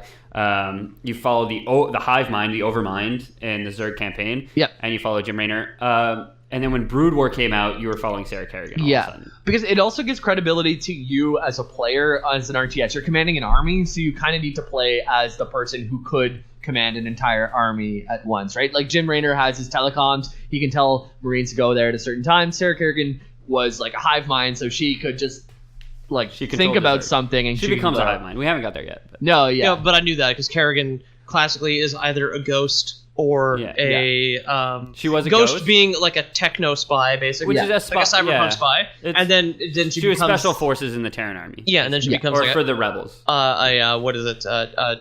Zerg. She gets left for dead. Monster. Yeah. It's very She's a Zerg Terran hybrid, basically. Yeah. She gets left for dead when the Zerg are invading, and the Zerg realize that she might be perfect. We're getting close to that too. So like the Mengsk left the Confederacy, rescued Jim and Sarah, and they start doing some missions together, right? So Mengsk, at this point, he's an okay guy. He's just fighting against the power, and the power sucks. Yeah. Row, fight the power. Yeah, exactly. Speaking of 4chan. Yeah. So Jim and Sarah help him out. Jim being a Marine type guy, and like you said, Sarah is a ghost. So she's kind of the sniper type character. Well, they're spec ops, right? Yeah. And this is, I mean, to touch back on the Xel'Naga, they're looking for someone purity of essence and purity of form. Yeah. Ghosts have psionic abilities. So it's not techno wizardry where they can turn invisible. It's like psychic power. It is a bit of both. They use techno wizardry to access psychic powers, which lets them turn invisible. So that's important to know that Sarah has a little bit of psionic. So bring it back to XCOM, just for my own frame of reference, the psionic abilities in XCOM are amplified by technology, right? So it's essentially the same. Okay, so it's basically the same thing. Okay. Okay. Cool. Yeah. Not that anybody would know that about XCOM. I'm sorry. I didn't know that. Even Actually, who doesn't know StarCraft might not know XCOM. I don't know. Yeah. Starcraft and XCOM. It's my little beacon. Yeah, StarCraft is old enough and popular enough that a lot of games have It's my pylon, exactly. Yeah. My pylon in the distance. Exactly. Yeah, in the night. The link to the Yeah. Kala. Yeah. So, yeah, Jim and Sarah become great friends. Like, there's this tension between them Are two. they lovers? They're pretty much lovers. Do they kiss? They're pretty much Do lovers. they kiss on the lovers. Hey, face? does he touch your boob? Hey, dude, does he touch your boob? Yeah, Do they kiss on the face? They Like a might. mouth kiss? they might. Yeah, That's gross. I'm not there. I'm not I there wouldn't for like the that future. This is a Christian podcast. I wish you guys wouldn't talk about premarital stuff. I'm sorry. I am so sorry. Yeah, riding the tails of their love, Sarah Kerrigan needs to fight both the Protoss and Zerg at once, right? And she's with a small force. Her force gets eliminated, and they just barely hold off the Protoss. So the Protoss leave. Now the planet is still swarming with Zerg. And there's this beautiful cutscene, keep coming back to the cutscenes, of Kerrigan just putting down her gun and letting the Zerg overtake her. Because she's left, calling for help, and then eventually the radio goes silent, and she kind of accepts her fate. Yeah, rather than fight back, she knows that she's gonna die, and she just lets it happen. And she asks for Manx to help her, so like a bunch of times, and it's kind of implied that he could have been able to help her if he tried hard enough. It might have been a big sacrifice. You don't know. He's a military commander. You got to let people go sometimes. Yeah, exactly. You gotta make a choice. Yeah. So Sarah, You made the wrong one in the long run. Yeah, Yeah. Putting that out Well, there. yeah. that's it. You can't see the future, man. Yeah, she falls. We don't know much about her at this point. We know that she's left on this planet and she's assumably dead, but maybe not. She's taken by the Zerg, right? And she has that psionic ability, like Ethan said, so she's kind of special. So they might not have killed her. Spoilers.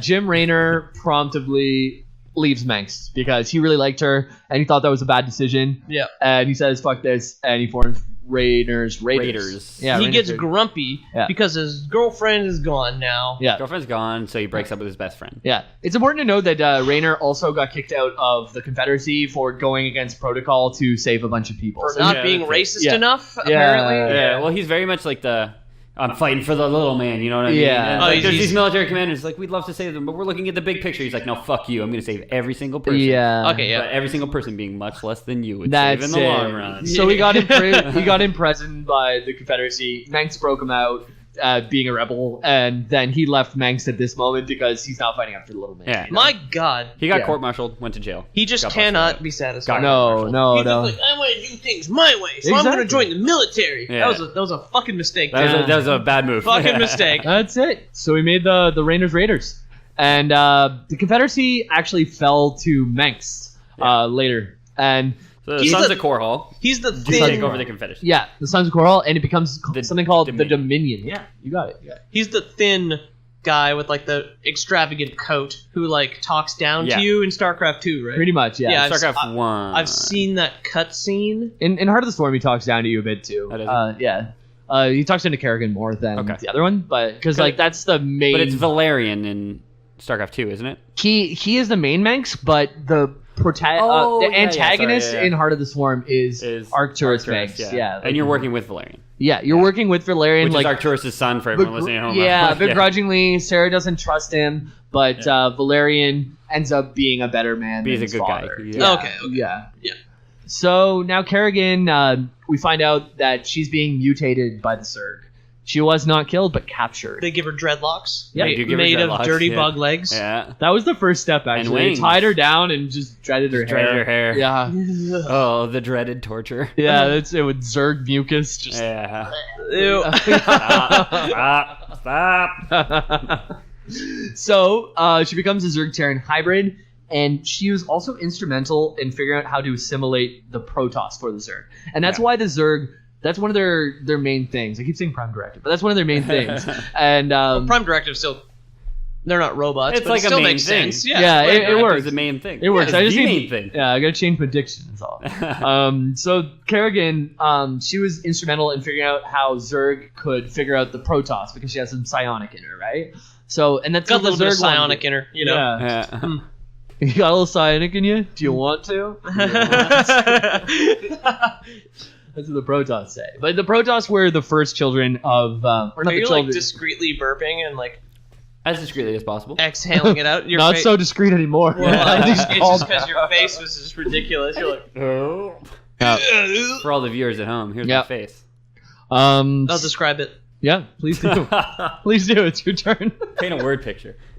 Yeah. With your mouth and tongue. Zeratul is a guy, and he's around. He's around. Well, he's a Protoss and he's around. Yeah. Protoss guy though. So yeah, to finish what I said, Zeratul's next, but Kerrigan, they're trying to figure out the Protoss because the Zerg, since the Protoss were the first children of the Xel'Naga, or the first people fostered by the Xel'Naga, first chosen, the Zerg want to take over the Protoss and harness their psionic ability because their purity, the Protoss have purity of form, purity of essence belongs to the Zerg. If they assimilate, and the Zerg's prime directive, was to just eat anything that you can and assume as much as you can and become eat everything that moves. They're very mindless in that sense that they're working only on instinct, and becoming the strongest thing is their instinct. Exactly. So and Protoss are the strongest, but there's not as many as them, so they want to assimilate them and they go after them. And Kerrigan was a part in that. That's why she was kidnapped. Basically. Yeah. Now Zeratul and Executor Tassadar being the leader of the Protoss. Tassadar. Zeratul being a Dark Templar. He's one of the most important Dark Templars. He's a prophet, knowing about the infinite cycle of the Xel'Naga before anyone in the universe did. Yeah. Because he talks to a guy named Oros, which we'll hear about later, who is a Xel'Naga. He's the good Xel'Naga, Amon being the bad Xel'Naga. Yeah. Okay. Yeah. Now, Tassadar, Raynor, and Zeratul are stranded on the planet Char. And they need to repel the Zerg. And so they end up doing it. They end up being victorious, but ironically, their victory led to the overmind of the Zerg figuring out where Ire is, which means they can go straight there to try to assimilate the Protoss. The Protoss homeworld. So the Protoss had a win, but it really meant a huge loss because the Zerg know where they are. Yeah, the Zerg lost the battle, won the war kind of thing. Yeah, exactly. So in order to save Ire, Tassadar went against the grain and tried to find the Dark Templars, which are a very separate. They've got the green eyes. Yeah, the green eyes, green swords. Yeah, they've cut their spinal cords. They do that in they've cut their spinal cords to disconnect. Okay, so the ponytail type things that all Protoss have a ponytail. All Protoss have a ponytail. Avatar. Okay, and it's basically their car antenna for radio, which is the Kala. Yeah. Okay. They all communicate with each other. Yeah. And these people who gave up the Kala, because they can't really resist it, or they would be constantly resisting it, which is tiresome, they just cut all their hair. And so now they can't tune in even if they wanted. They're called nerve cords, but it's ponytails. Yeah.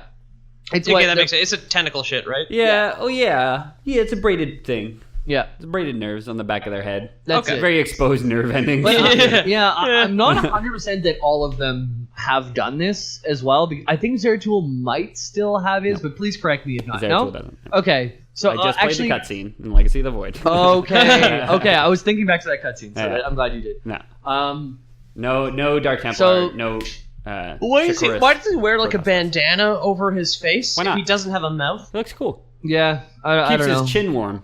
All right. He's kind of like mouthless chin. Yeah. He's all chin, basically. Yeah, that's it. Maybe he's self-conscious. Maybe he's got a really big, weird chin. Do they draw mouths on? I wish. Like with lipstick? Just like sexy little mouths? Sexy little pouty mouths. When they're in the Dominion, like they have to just fit in kind of thing. Draw a mouth on to fit in with everybody. 2.5 times as tall as the average human. Like, which is like a face drawn onto their face. Yeah, standing at 12.5 feet tall. Like, Oh, like on a first, that guy's got some pouty lips. I like it. On a first date, it's like fake lips drawn onto the whole fucking thing, like a whole human face painted over it. That's it. And 12 feet tall. Oh, he's got lips. He's fine. That's a good thumbnail. He's got lips. He's got lips. He's good. For the listeners at home who are looking for the Easter egg, I think that might be it. Cool. Human dating a Protoss. Yeah. So Zeratul, Tassadar, Raynor. They lost on this, or they won on this planet, but lost the war by letting them know where Ire is, because the Zerg can assimilate the Protoss potentially and get mad fucking psychic powers. Yeah, the Zerg technically already have psychic shit, right? Between themselves they do, but only because the Overmind, and the Overmind was created by the Xel'Naga. Right? And the Overmind is not immortal, and we'll definitely touch on its mortality later. Is that like the big like It's like an eye. I was gonna say it's big eye. the bulb thing with the eye in it, right? Yeah. Okay. Yeah. There's also it's the thing. It's the building you start with. No, that's It's when you hatchery. when you click any Zerg building, it'll show up with that. Yeah. Just like in StarCraft 2, when you click any building, it shows the adjutant, which is just like your onboard ship computer who It's a handles all lady, the orders you the give. mannequin lady with the wires, Yeah, right? exactly. Yeah, okay. Or when you click a Protoss building, it shows the leader at the time. Yeah. Yeah. Yeah. So the Tassadar in the first one, or Artanis in the second one. Yeah, Tassadar. He he leaves the Protoss in order to find the Dark Templars. Does he need their help? Does he want to bring him back to the fold? Yeah, he basically he's like, we need the Dark Templars to be able to protect Ire, which is all of our homeland. Yeah. And so he sets off to do that. Artanis, who is the main character, he's a Protoss. He's the main character of Legacy of the Void. He is now promoted to leader of the Protoss. So Artanis is the leader. Tassadar is out on a quest. Yeah. Okay? Okay. And this is... Tassadar is AFK. Yeah, exactly. So now he does get the Dark Templars. He gets back to Ire. The Zerg are swarming. The Dark Templars and the Protoss fight arm in arm. And they fight back the Zerg. And even Tassadar goes up and kills the Overmind. But sacrifices himself in the process. So in the game, they say, Antaro Tassadar. And that means in honor of Tassadar. Yeah. Okay. It's like Hail Caesar. Yeah, okay. exactly. Tassadar, yeah. Because his great sacrifice saved their homeland, basically. Okay. And that is the end of StarCraft 1. Can I ask? Here's something you might know. Who's Adun? So Idun, basically in the 1500s, was just a very powerful leader in the Protoss world. Okay, that's kind of what I assumed. I assumed he was like We found out. Yeah. Yeah. Hey! He was like a general or leader or king, czar of the Protoss. Exactly. Yeah. Yeah, George Washington. Yeah. He didn't really do much, but he's kind of an important guy. Everybody remembers him. Yeah. Yeah, exactly. Nobody knows shit about George Washington. Who? That's it. He was around also just like to give a frame of reference, like before the Dark Templars were exiled, like before the Kala, the people who didn't want to submit to the Kala were pushed out of society, basically. Yeah. 1500s. So, yeah, the 1500s. It was a long time fucking ago. Da Vinci shit. Yeah. Exactly. So now we're on to Brood War, which was the more popular. Like I said before, this was the game that The expansion. Yeah, the game that StarCraft. 6-term president of Korea. Yeah, the game that StarCraft always should have been is what the developers all There's a lot call of balance, right? A lot of balance. And some other content. It was just a fantastic game. For non-gamers out there, balance being when you play against another person online and you don't have like the same gun, you try and add drawbacks to the more powerful guns. That's For the non-gamers listening to the gaming podcast. Yeah. Balance You means... idiots, what are you doing here? Balance keeps you on the edge of your seat without falling off of it. It does. Yeah. It also helps me trapeze. Yep. Imagine Bugs had a civil war like they did in Brood War. There was some that were loyal to Dagoth, which was one Overmind, and the others were loyal to Kerrigan, who was the new Overmind, basically. The new Dagoth. Yeah. The Overmind, in its infinite wisdom, decided to breed something and things that betrayed itself. Pretty much, but the student often surpasses the teacher. that's more of it. Speaking of Jackie Chan. Yeah, exactly. I think. That's more of it. The new because one, yeah. Also, the Overmind I didn't wasn't watch that. killed. The Overmind wasn't killed by Kerrigan. The Overmind died, and someone needed to take its place. Yeah. And Kerrigan had all the power to do that. Okay, yeah. Along with Dagoth. Even when Kerrigan does give up owning the swarm later in the game, and she passes off to her second, basically. Yeah. That she trained along the way. That's it, and it seems very much like she just didn't have like the feelers in place to actually communicate with these Zergs, so they became very feral or like kind of back to the primal Zerg. So like we were saying before, I forget why we touched on it, but if there is no Overmind, the Zerg do not have a direction, and they kind of just like do whatever they want, right? So now that would have been like in the ye old times, because before the Zelnaga showed up and created Zerg Prime or whatever the fuck it was, and like unified the entire species. Zergtopia, exactly. But they are very much pack animals that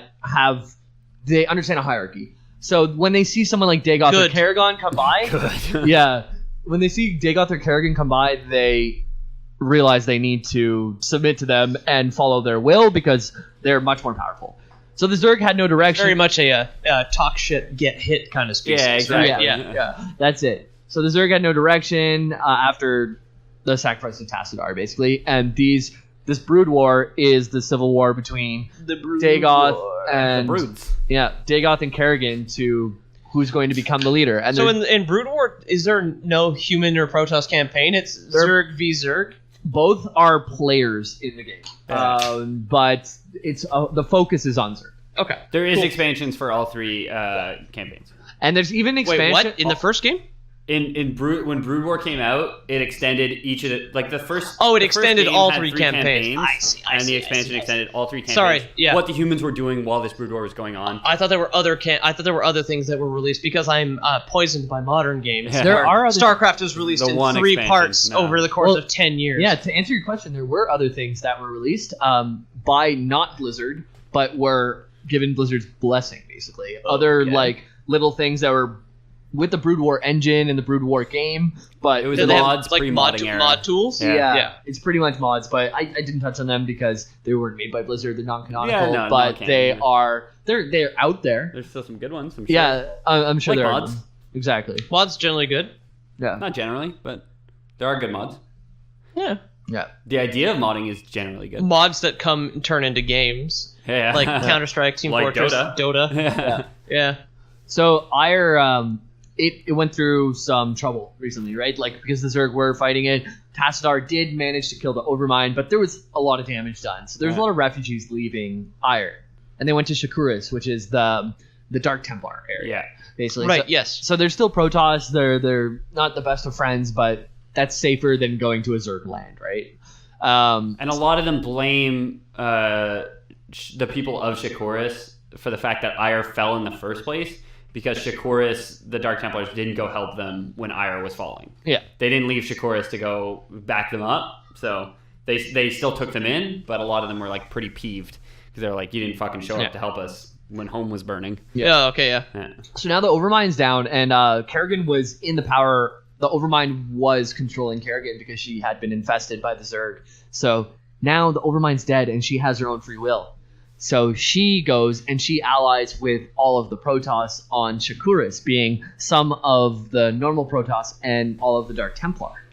And they very reluctantly ally with her, basically. They all set out to destroy the new Overmind on the planet Char, because they don't want...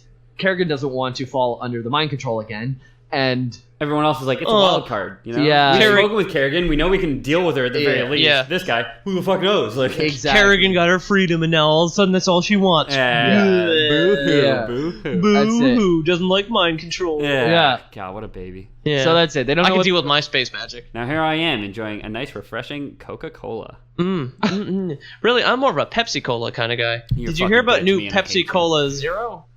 New? I had one recently. Okay. That's like Coke Zero 10 years later? Let's talk about Pepsi Max. Am I right? Lore Boys Pepsi. Double the caffeine. Yeah. Half the fun. Pepsi Max pretty gross. I'm actually drinking a big glass of milk because I'm a big fan of milk lobbyists. They've been coming after me.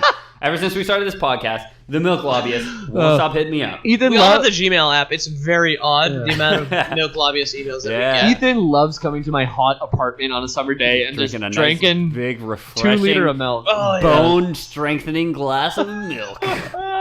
Thank you, Mr. Skeletal. Yes, milk is best for skeletal. Milk is good for the Zerg too, I'm assuming, right? Yeah, well, Milk, they drink Zerg it. need good bones, like milk does give. Does give good bones. Does give good bones to skeletal. Does milk give good exoskeleton? You know what? So, Zerg doesn't. I am going to back off from this subject a little bit because I just thought of something. So, you know, like, if you drink... Like, okay, let's say... We got another food tangent. Yeah, let's say you're a baby, okay? Yeah. And you want your baby... I don't know what the fuck you're talking about. I've never been a baby. Let's say you were, though. I am 6 years old and an accelerated fetus. Follow me. So we have a baby, okay? You're a baby, and you want this baby to be vegan. Okay. And the mother is eating Why chicken. do I want my baby to be vegan? Okay, just suspend your disbelief. Hear me out. And your mother, the mother is drinking like chicken, or not drinking, but eating chicken. Pureed chicken. Yeah, drinking it, a chicken milkshake. That's it. So that's what I'm gonna do. It's like, if I'm ever a dad, I'm gonna bring the mother of my newborn a good chicken breast slurry in the morning. Raw chicken breast slurry. Guys, it's gonna take a while if we stop in every sentence because this is a long thought I'm having. So, Okay. So the vegan, like you can't have a vegan child if the mother's not vegan because you're feeding milk that has in some way interconnectedness with meat because right? yeah. So I follow this. if a primal Zerg drinks cow milk, does it grow udders? I don't follow that initial thought. Honestly. Wait a second, that's quite the leap. That is leap. Why is the only thing it would get udders? Or Would it like not become, whatever like, the cow eats, like does it get grass? powers? Yeah. Are there vegan Zerg? Like, No, but I'm just saying like that things are interconnected, right? Like Okay. if a Yeah, mother but, like, eats something, part of what she eats is in her. But Yes. cows absorb the nutrients out of it. They're not the same as a Zerg, whereas like a cow eats the grass. They don't become Yeah. a plant monster. when I was The a baby, the Zerg absorb Yeah. aspects of the things they eat, not just the That's it. nutrients. What happens if a Zerg drinks milk? Is what Strong bones. what I'm trying to come at. Okay, strong bones, That's a good question. in iron. Yeah, but Excellent blood aspect, circulation. what evolution aspects other than strong bones? Because we get that. That's just innate to milk. There's Because calcium. we absorb the nutrients, but we don't absorb the the essence. of it, eh? Yeah. Is it innate to Hey, milk, or yeah, is that hang on a big second. milk No, lobbying? I'm starting to follow. I'm fucking conductor's leaving the station. I'm on board for this train right now. This train of thought. Hit me. I get it. If the Zerg just ate byproducts, Yes. like we do, right? Yeah. We eat meat, we absorb the nutrients. Like, Or an egg. Does it get the full body, or does it get the baby? yeah, does it get like a shell helmet? It Right? Do we get the breakfast Zerg with like Yeah. an egg helmet, like an eggshell helmet and a bacon sword? gets like the highest concentration of natural cholesterol and a cantaloupe as shield. possible. Yeah. It's the brunch Zerg. No, but now I understand. It's because a Zerg would eat a cow and become Yes. like a bison, like a Yeah. bull Zerg, right? Yeah. But if he just ate a steak or drank a glass of milk, would he also become a bull Zerg? That's it. I don't get it. Hang on. How That's much true. you gotta eat until you become what it is? And like, what form does what Like you gotta evolution, be in before you absorb its essence? Like real life evolution. Yeah. Lore boys aside, we're going into the real world now. we're getting boys. deep, man. I think it's like a lot of just random hit and miss. I think there's a lot of failed Zerg that ate a cow. Like two Zerg ate a cow each, and one of them developed udders, and the other one developed horns, and the one with horns killed the one with udders. And it's like, oh, game over, dude. And then that one ate the one with udders and said, I got both now. Darwin's gauntlet. Yeah, exactly. Yeah, of the Zerg. Of the Zerg. Yeah. And glasses of milk. The origin of the Zerg, arguably very Now. long, very good. How much Yeah. DNA is in milk? I don't think very much. Yeah, but you know what we do need is we need milk to survive. And the Zerg needed to survive here because the Overmind was no longer around. Dagoth was there. Kerrigan was there. So instead of Dagon, Yeah. Yeah. Dagoth. Or Dagoth. It's one A, two G's. I'm not sure. Dagoth? I always call him Dagoth. He looks like a Dagoth. Looks like a day off. Dagoth. Yeah. Lore boys canon. Yeah. Yep. Sorry. So they set out to destroy the Overmind planet Char. And Kerrigan says, if you help me, Protoss, I'll give you 2 shiny crystals. And since you have so many Zerg that are attacking Shakuras, Work hard, and every day you learn a shiny penny. Yeah. And then, so one of the crystals represented light, and one represented dark. Yeah, I'll give That you is the so fucking ominous. I'll That give is you like the some dark Tolkien- crystal. Yeah. Yeah, there's some Tolkien like, Yeah. oh, here's this Dark Lord handing out rings. Everybody grab one. Okay, Like, at the time, from what I understand, this is probably gonna have to be like a season to itself if we ever tackle the Lord of the Rings. Oh, yeah, from what I it's a understand, mountain. no one knew Sauron was evil. until Until he made his evil plane. He made it exactly. He like set everybody up. He dominoed the world, Yeah. and then his was the one. Yeah, You know, the one that pushed the That's it. domino. But the, he had that one ring to something the mall, whatever, Yeah. right? what you guys have to keep in mind, though, is that the Zelnaga were the closest with the Protoss. And these 2 shiny crystals They were homies. correspond to They're good boys. a Zelnaga temple that promises to clear all the Zerg from the planet while preserving the Protoss for whatever reason. I'm following. But you suspend your disbelief, right? And you sent. Kerrigan says, "I have these. I'll give them to you, but you gotta help me.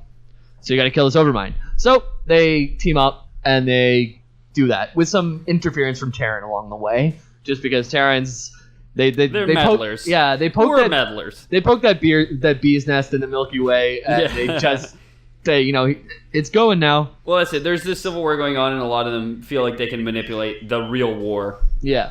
to their own ends. And Yeah. Ba ba ba ba ba ba. So a new Overmind was created after this battle. They did kill all of that Overmind, and they did get the 2 shiny crystals, which did clear Shakruas. Now a new Overmind was created, and now another Overmind after this. Sarah Kerrigan is not the... Yeah, there's a new Overmind. Yeah, there's a new Overmind. And now the Terran found a powerful weapon that can combat the Zerg, basically. And it's not the signal that attracts the Zerg. No, you that mentioned? uses the Zerg. It's wouldn't beat him. Yeah, exactly. It's another one. I do know what you're talking about. Yeah. So the Terran had the Terran managed to capture and enslave the new Overlord. Yeah.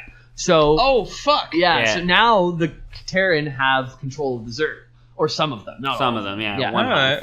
Exactly. So now this was not cool. Like literally, that's a sly move. Yeah. Well, literally a byproduct of the weapon that they used was like cutting off all contact with all the other Zerg. So they like this weapon could never control all the Zerg unless you got it to work on Kerrigan herself. Yeah. Who controls all the Zerg. And Kerrigan's still not the Prime Overlord right now. Yeah, right now. Where are we right now, game wise? Are we So are we Wings of Liberty? We are in the middle of Brood War. I will let you know we're in Liberty. Okay, yeah. Sorry, I lost track for a second. Yeah. We are in the middle of Brood War, and so the Zerg is in a civil war. One Overmind has been killed. We're on the second Overmind, captured by the Terran. Right. And the Terran have this and now have control of the Zerg. Kerrigan felt threatened by this because she had the other half or less than half of Zerg, or however many it was. Zergdom. Yeah. Zergdom. So she destroyed a bunch of Terran on the way and killed the new Overmind, which meant Kerrigan is now the only person. You are the one and only. Yeah. Yeah. She gains control of all Zerg, and as a race, they're stronger than before because they're unified. Okay. Yeah. So now they have a direction. They have someone who's a leader that not only has Zerg thoughts, which is kind of dominating others, but also Do I need to drink milk? Yeah. How brittle are my bones? Yeah. Do Zerg have bones, or they have an exoskeleton? They're filled with bones. goo? They have carapace. Oh, really? Yeah. No, but like on the outside. Outside is carapace. Inside is bones. They have a skeleton. They have both?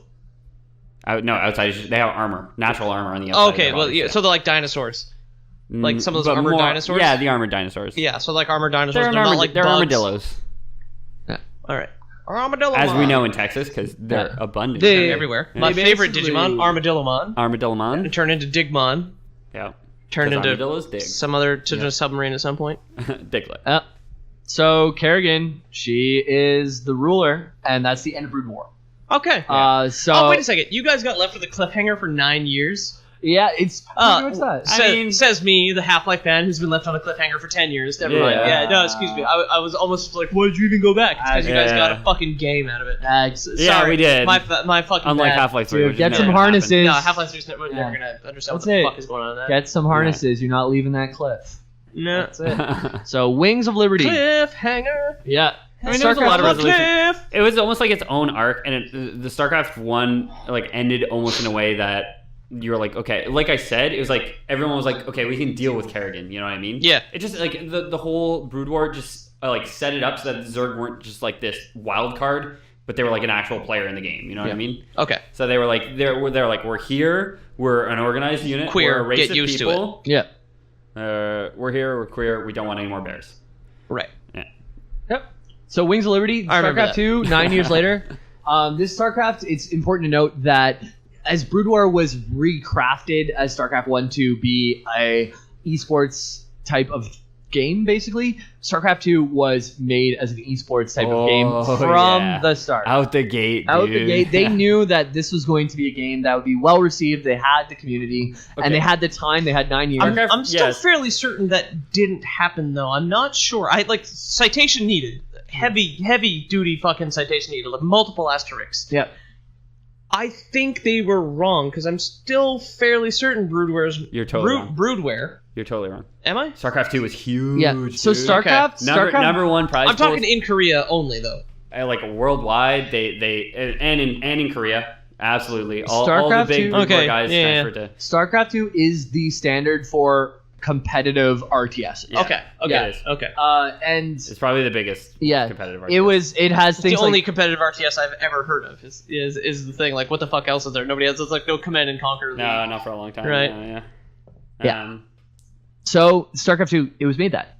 It was made to be that. It has observer mode, which means that it was it's a good game for competitive play, honestly. Yeah. So it has things like you can see units killed, you can see different things like if you were a sportscaster that you could dial into the stats. This was pre-baked into the game before it came out. Oh, shit. So okay, this was all stuff that they thought of ahead of time, right?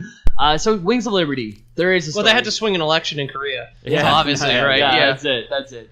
So Raiders, at this point, they're poor, demoralized. They strike, and they want to strike at the Dominion while collecting these strange artifacts to make some money. Okay. Because they want to fight the Dominion, they don't have the means to, basically. So we want to do some Che Guevara shit, but also we need to do some Indiana Jones shit to fund the Che Guevara shit. Exactly. Right. Exactly that. Gotta rob some temples. No. So, whatever. The Mobius Foundation. Gotta make ends meet, Stug. Yeah. The Mobius Foundation is the ones who want these artifacts. So they're trying to get that for them. Now, they do a few missions. Tychus shows up. You guys both mentioned him. Yeah. So he is... Trailer guy. You break him out of prison. Yeah, you break him out of prison. He actually took the fall for you, Jim Raynor, much Back earlier. in the day, yeah. So he's been in prison all this time for you. He was one of your rebels with you, and when you decided, I'm going to help the little man rather than be part of I'm not going to work for the man, I'm going to work for myself. Tychus Finley got busted, and then you got busted. So was he not one of the Jim Raynors and his merry men sort of thing? No, he was. He was your Little John. Okay, so Jim Raynor was Robin Hood. He took the fall. He was Little John. They both went to prison. He went to prison a little bit first. I don't get this. Who's Little John? The bear in Hey! What? Yeah, no, that's what I thought. Okay. No, it's the story, Jamie. There's this story called Robin Hood. Anyway, it's a Disney movie where Robin Hood is a fox. It's a Disney movie. Is that what we're starting? Yeah. I'm gonna do it. We already referenced Beowulf. Why can't we just say it's English literature? I don't have a real reference as far as Robin Hood. Yeah. And I don't have a song to start singing because I was about to start singing the one from Oliver and Company. Why should I worry? Huck Finn Oh, Tom Sawyer. That's right. This Oodle Lolly. That's Yep. the Disney movie. Yeah. I'm in here too. Where it's Yeah. like the rooster who gets arrested. Yeah. Jim Raynor actually sounds like that rooster, I'm pretty sure. Yeah. Yeah. So Tychus Finley was the Little John to Jim Raynor's Robin Hood. Robin Hood was a arrested. fox. Yeah, they both. Little John was the bear. Was the bear. Yeah. Okay, voiced by the king was the lion. Yep, Richard the but Lionheart. voiced by the same person who voiced Thomas O'Malley Cat Maybe from the I know from that. the Aristocats. I know that. And his famous line from Robin Hood is, "Whoa, who's driving this flying umbrella?" Okay. Good to know. For the record. Good to know. Good for the record. Well, listen, we've got a reputation as the lore boys. Little John. Little John. Little John was Robin Hood's right-hand man. Yeah. Tychus Finley was Jim Raynor's right-hand man. Tychus Finley got arrested. Then, like, shortly after, Jim Raynor got arrested, but they went to different prisons. Like, Tychus Finley never knew. Okay. So Tychus went to jail for Jim. That's pretty much what we're saying. And so Jim, Tychus has he kind of has a chip on his sleeve, right? Like chip on his he shoulder. Does, absolutely. Because he's like, I went to jail. Shoulder, He didn't Heart know on what his happened to sleeve, Jim chip Raynor. on his shoulder. Yeah, that's the one. Yeah, so now Jim feels like he owes him something, even though Tychus is kind of like an asshole. And he's going through like the ship's logs and stuff to find Kerrigan because he really wants to like kill Kerrigan, but that's not Jim's direction at all. He thinks that Jim is like connected to Kerrigan because he used to love her. So he's like, oh, you're making the wrong move here, but Jim is right. Like Kerrigan is like a conscious person. Tychus has his biases. And he's unable to see past them, but his bias is thinking that Jim is biased. So it's like he's almost like an anti-hero in the sense that it's like he's doing the right thing, but you don't really respect him for why he's doing it. Or he's doing the right thing from his perspective. Yeah, Blizzard really paints him as not the best guy, right? Yeah. He kind of comes into the bar in the first scene and like slams down, and Jim doesn't move, and he's like, oh, it's Tychus. Like, that's cool. And he's like smoking a cigar like under his visor and stuff. Well, he's in like the original trailer. Right? Yeah, exactly. Hell, it's about time. Yeah, exactly. That's when they bust him out. That's what he says. Yeah, which is the coolest fucking thing to say if you're ever getting busted out of prison. Yeah, hell, it's about damn time. That's it. So Tychus is his friend, just setting that up because he comes back later. So Zeratul. He appears before Jim Raynor a little bit later in the mission saying, I bring tidings of doom. The Xel'Naga return. The cycle nears its end. And at this point, we don't know what's going on, right? We don't know what the cycle is. Like I gave that to you guys at the beginning, but if because you're playing, it was history. Yeah. And we go in Lore Boys is a chronological exactly telling of a story. And like for StarCraft, the original release, there was no talk of like there's a cycle. Like all this was made canon with StarCraft 2. Exactly. So this whole the Xel'Naga are an ancient race that existed before, and they predict the downfall of the universe and all that stuff. That was all StarCraft 2 introduced. StarCraft 1, the Xel'Naga were there, but they were just known as like, oh, it's an ancient race. Whatever. They left behind some technology, all this stuff. We know they had a part in the Protoss' technology. But. Yeah, in Legacy of the Void, they did really paint the picture for the Xel'Naga, and they talked about the infinite cycle. There's this whole cutscene when you go into a temple where they kind of illustrate that. You go into an ancient Xel'Naga temple. Amon's forces are destroying it, but you, being Zeratul, kind of figure that out before it happens. I think it's Zeratul. It might be Arcanus, but anyways, you do figure that out before they're destroyed, and you get the message that you're part of a greater picture, basically. Yeah. Zeratul shows up, gives that little tidbit of information because he's forever cryptic. The cycle nears its end. It's like, dude, what are you saying? He just like blinks away. You're like, fuck, man. It's the Xel'Naga return, the cycle nears its end, the artifacts are the key to end all things. And there's ellipses like every couple words there. It's just how Zeratul... That's how mysterious he is. Every second word has an ellipses. Yeah. So you collect trying too hard, Zeratul. Yeah. Right? Jesus fucking He is Christ. literally the edgelord of the StarCraft universe. Yeah. I'm a Dark Templar. I wear a bandana. I just want to fucking write poems. Yeah. Write poems about my pain, and I add ellipses all the time. No. So as a Terran, you collect all these artifacts. What's her name? Slit my wrist and green my eyes. The woman herself. Yeah. Kerrigan is very... She's like kind of out of control right now because she's just drunk with power. You know? And she's consumed by the Zerg. She later in Heart of the Swarm doesn't even remember all of the actions that she does within Wings of Liberty. Like she is so consumed by the Zerg that it's above her. She is the hive mind at this point. Zerg are very, like we said earlier, they act almost solely on instinct. And it's like, so she has this overwhelming feeling to act on instinct, but it's the human side of her that lets her like kind of rise above it. It's because she's a hybrid, right? Yeah, exactly. Because all the other hive minds just succumb to the instinct and kind of do whatever their gut. Because they're not human. What the fuck is a hive mind made of? Is it like a bunch of Zerg material put together? It's like a big goo. So with an eye on it. It's a big goo with an eye. Yeah. Okay, yeah. So the equivalent, this is kind of on topic. The equivalent to a pylon or a supply depot for Zerg is an overlord. And they're like these big kind of like almost balloon-looking things. It's like a flesh dump, right? Yeah. And floating flesh dump. Yeah. Do you know how they fly? No. Their respiratory system, a byproduct of it is helium. So they can keep it in their bubble and expel it as needed, depending on how high they want to be in the air. That's cool. Yeah, and they can support. How they do space travel, right? How do they breathe on a planet with oxygen to create helium? I don't know. But Leviathans, Ethan just asked what they travel space with, and that is Leviathans, which are kind of like overlords, but much bigger and hold like 20,000. Do Leviathans ever descend to the planet, though? I thought Leviathans were only space. They are space. I think it's like overlords are like shuttles that like bring them to Leviathan. Yeah, you can do drops with overlords, but you have to upgrade them, so you can... In the game, Yeah.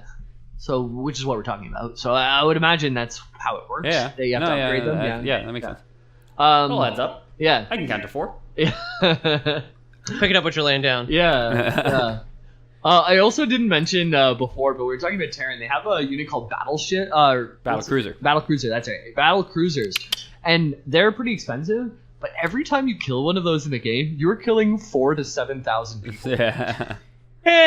In the game they're like small, like we were saying earlier, to scale. Yeah. It's like this, like it looks like it's like 20 Marines, and the supply is probably like worth 6 Marines or something. Probably 6 supply if I had to Gotta guess. do what you gotta do, man. Yeah, it was like actually like 4,000 people. That's it. Yamato Cannon online, Battle Cruiser operational. Yeah. Is that Stugov? There's a Russian character who has a really neat arc, but to get into all of it, I would have to make this a 4-hour podcast, so I'm not going to do that. But the Wings of Liberty, we're still there. Zeratul showed up. He said, collect all their artifacts. So you do.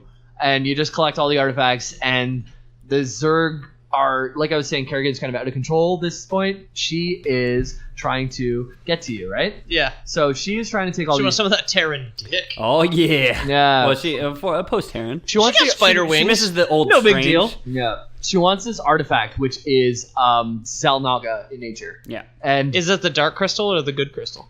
It's neither. It's a different artifact. It's crystal. broken into pieces, and it's kind of like a key. Is it a crystal at all? It's not a crystal. It's an artifact. It looks like It could be one of those fucking like Arizona fertility goddess things, where it's just like this giant fat lady.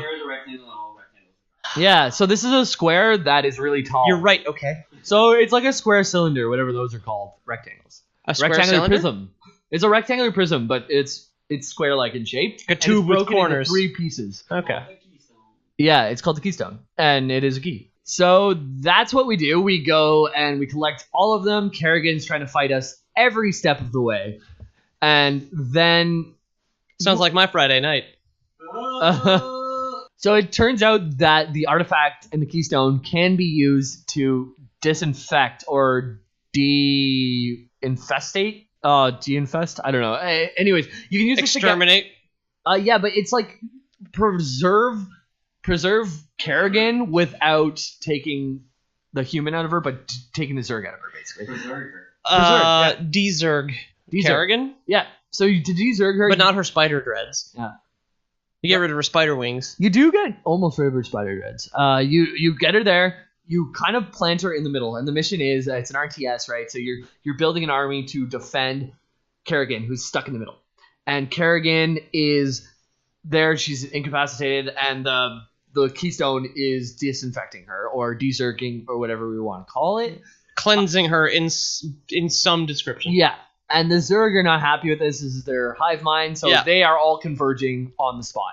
Yeah, you eventually hold them off, but just long enough for the Zelnaga artifact to emit an explosion, which does get rid of all the Zerg, but it also only partially de-Zergs Kerrigan. But Kerrigan's herself again. She's not. Yeah, this is Wings of Liberty, because I've seen the cutscene where it's human body but Zerg hair. That's it. So Tychus, though, being your friend that you owe something to, he shows up and he tries to kill Kerrigan after all this work. And he starts pulling out the gun and he's walking towards, and good old Jim basically has to kill his own friend. But like it's pretty tough. This guy did so much for him, but he loves Sarah, right? So Jim don't fucks, and he got her. He got him. Jim don't fucks, man. Yeah. But like, wasn't there a point to that, like the Sarah being, she but not just being conscious, but like Sarah helping cleanse herself of like the Zerg curse is in the end much more productive than just killing her, right? Because they would just find a new hive mind. Yeah. And she is a very special person, and I'm sure Zeratul in closed rooms has told Jim that you really need to preserve Sarah as well. So 2 more expansions and an epilogue to go. 2 more edgings to go. Yeah. So we Before we finally get to Nut. We are at Heart of the Swarm. So this focuses on Sarah Kerrigan. She starts out in a Terran facility. This is the cutscene I've seen. Yeah. She's like on the bed and she's in a ghost suit with her bug dreads. Yeah. Yeah. And she's talking to Jim on the other side of like a hologram wall. Yeah, because she's in captivity and they're trying to test to see if she still is this crazy Zerg overlord, right? Yeah. And she still does have her powers, her psionic powers, her Zerg powers. So right now she touches on all 3 races, right? To be fair though, like I love my girlfriend, but if she was part alien bug monster, I would keep her in a cage. Yeah. Until I knew she was no longer an alien bug monster. Alien bug monsters like to get freaky, man. I'm just thinking Jim's making a good decision. Yeah, that's it. Back to you, Jim. But Jim, Jim, he really didn't want to have her in there. He's fighting. We don't want that to happen, right? But he's saying Valerian, stop performing tests. She gets out of here today. He's adamantly against her being in this. Okay. And but he does actually get her out eventually. And what she does is Jim Raynor gets captured by Arcturus Mengs, that guy we heard all the way back in StarCraft 1, right? So his dad was killed by back in town. Confederation. Exactly. Yeah. So Arcturus Mengs captures Jim Raynor and sends out a transmission saying, I have killed the Jim Raynor, and I'm back in power and I'm the best kind of thing. And I'm number one. Yeah. It's me, Waluigi. Ha ha ha. Manx number one. Manx number one. So Sarah is A-OK hand emoji. Yeah. Yes. Sarah's enraged. Yeah. Sarah's lost control of the brood. She's enraged. What she does is she starts. She has psychic powers, right? She does for the brood. So she actually psionic, as they're known in this world. Yeah, she starts off space magic as breaking out of the place that she's in, the science vessel or whatever it is, and they give her one Zergling to like see, hey, this is testing. Can you still control it? And then she takes over and she creates a hatchery, and then she builds all this stuff. And then she has a huge army, breaks out. I love it as the scientist who gave her this Zergling was still super calm. It was like, that's a confirmed. Yeah, exactly. Next test, please. They literally hand her, they're like, hey, here's this pupa that can literally evolve into anything that you want it to evolve into. What you gonna do with it, girl? Yeah. She's like, yeah, I'm gonna fucking kill you all. They underestimated her. Yeah. Good, yes. Yeah, all right. Very good. Yeah. It's like a scientist who looks like Willy Wonka. Yeah. Good. He does a one somersault. So you gradually defeat like brood mothers or convince brood mothers that you are the most powerful, so they go on your side, kind of thing. What's a brood mother now? A brood mother is like the gooey nest thing. So when the Overlord is not around, or the Overmind rather, Zerglings being primal tend to stick to the hierarchy. So if you're on a planet and there's like this 10-foot burly guy that can smash anyone in the ground, you start to follow him, right? And that's kind of like what the Zerg. Very tribal. Sort of. Yeah, it tends to be with a matriarch. It's a surrogate. Big stick. The Overmind makes a surrogate and be like, listen to him when I'm gone. But there was no... Okay. That's it. There was no Overmind, but it was the strongest Zerg at the time. But your mom and dad go on a date to see this movie. This lobster is in charge. Okay? Yeah, exactly. Yeah. Everybody listen to the lobster. With Kerrigan... With Kerrigan being knocked out of power, the Zerg are in disarray, and they're only following whoever their closest hierarch is. Okay. Basically. And they tend to be matriarchs. Same with other fact. Dark Templars are led by matriarchs. So are Zerg. Wow. Yeah. Has feminism gone too far? Lore boys. Lore boys? Yeah. Yes, sir. Lore boys do not endorse the previous statement. It's 2017. Gender's not a thing. Everybody's he. I'm a fire hydrant. You can do whatever you want, man. Yeah.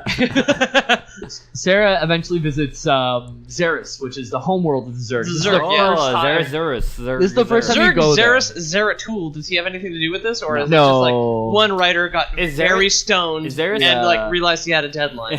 Is Xeris spelled with a Z or an X?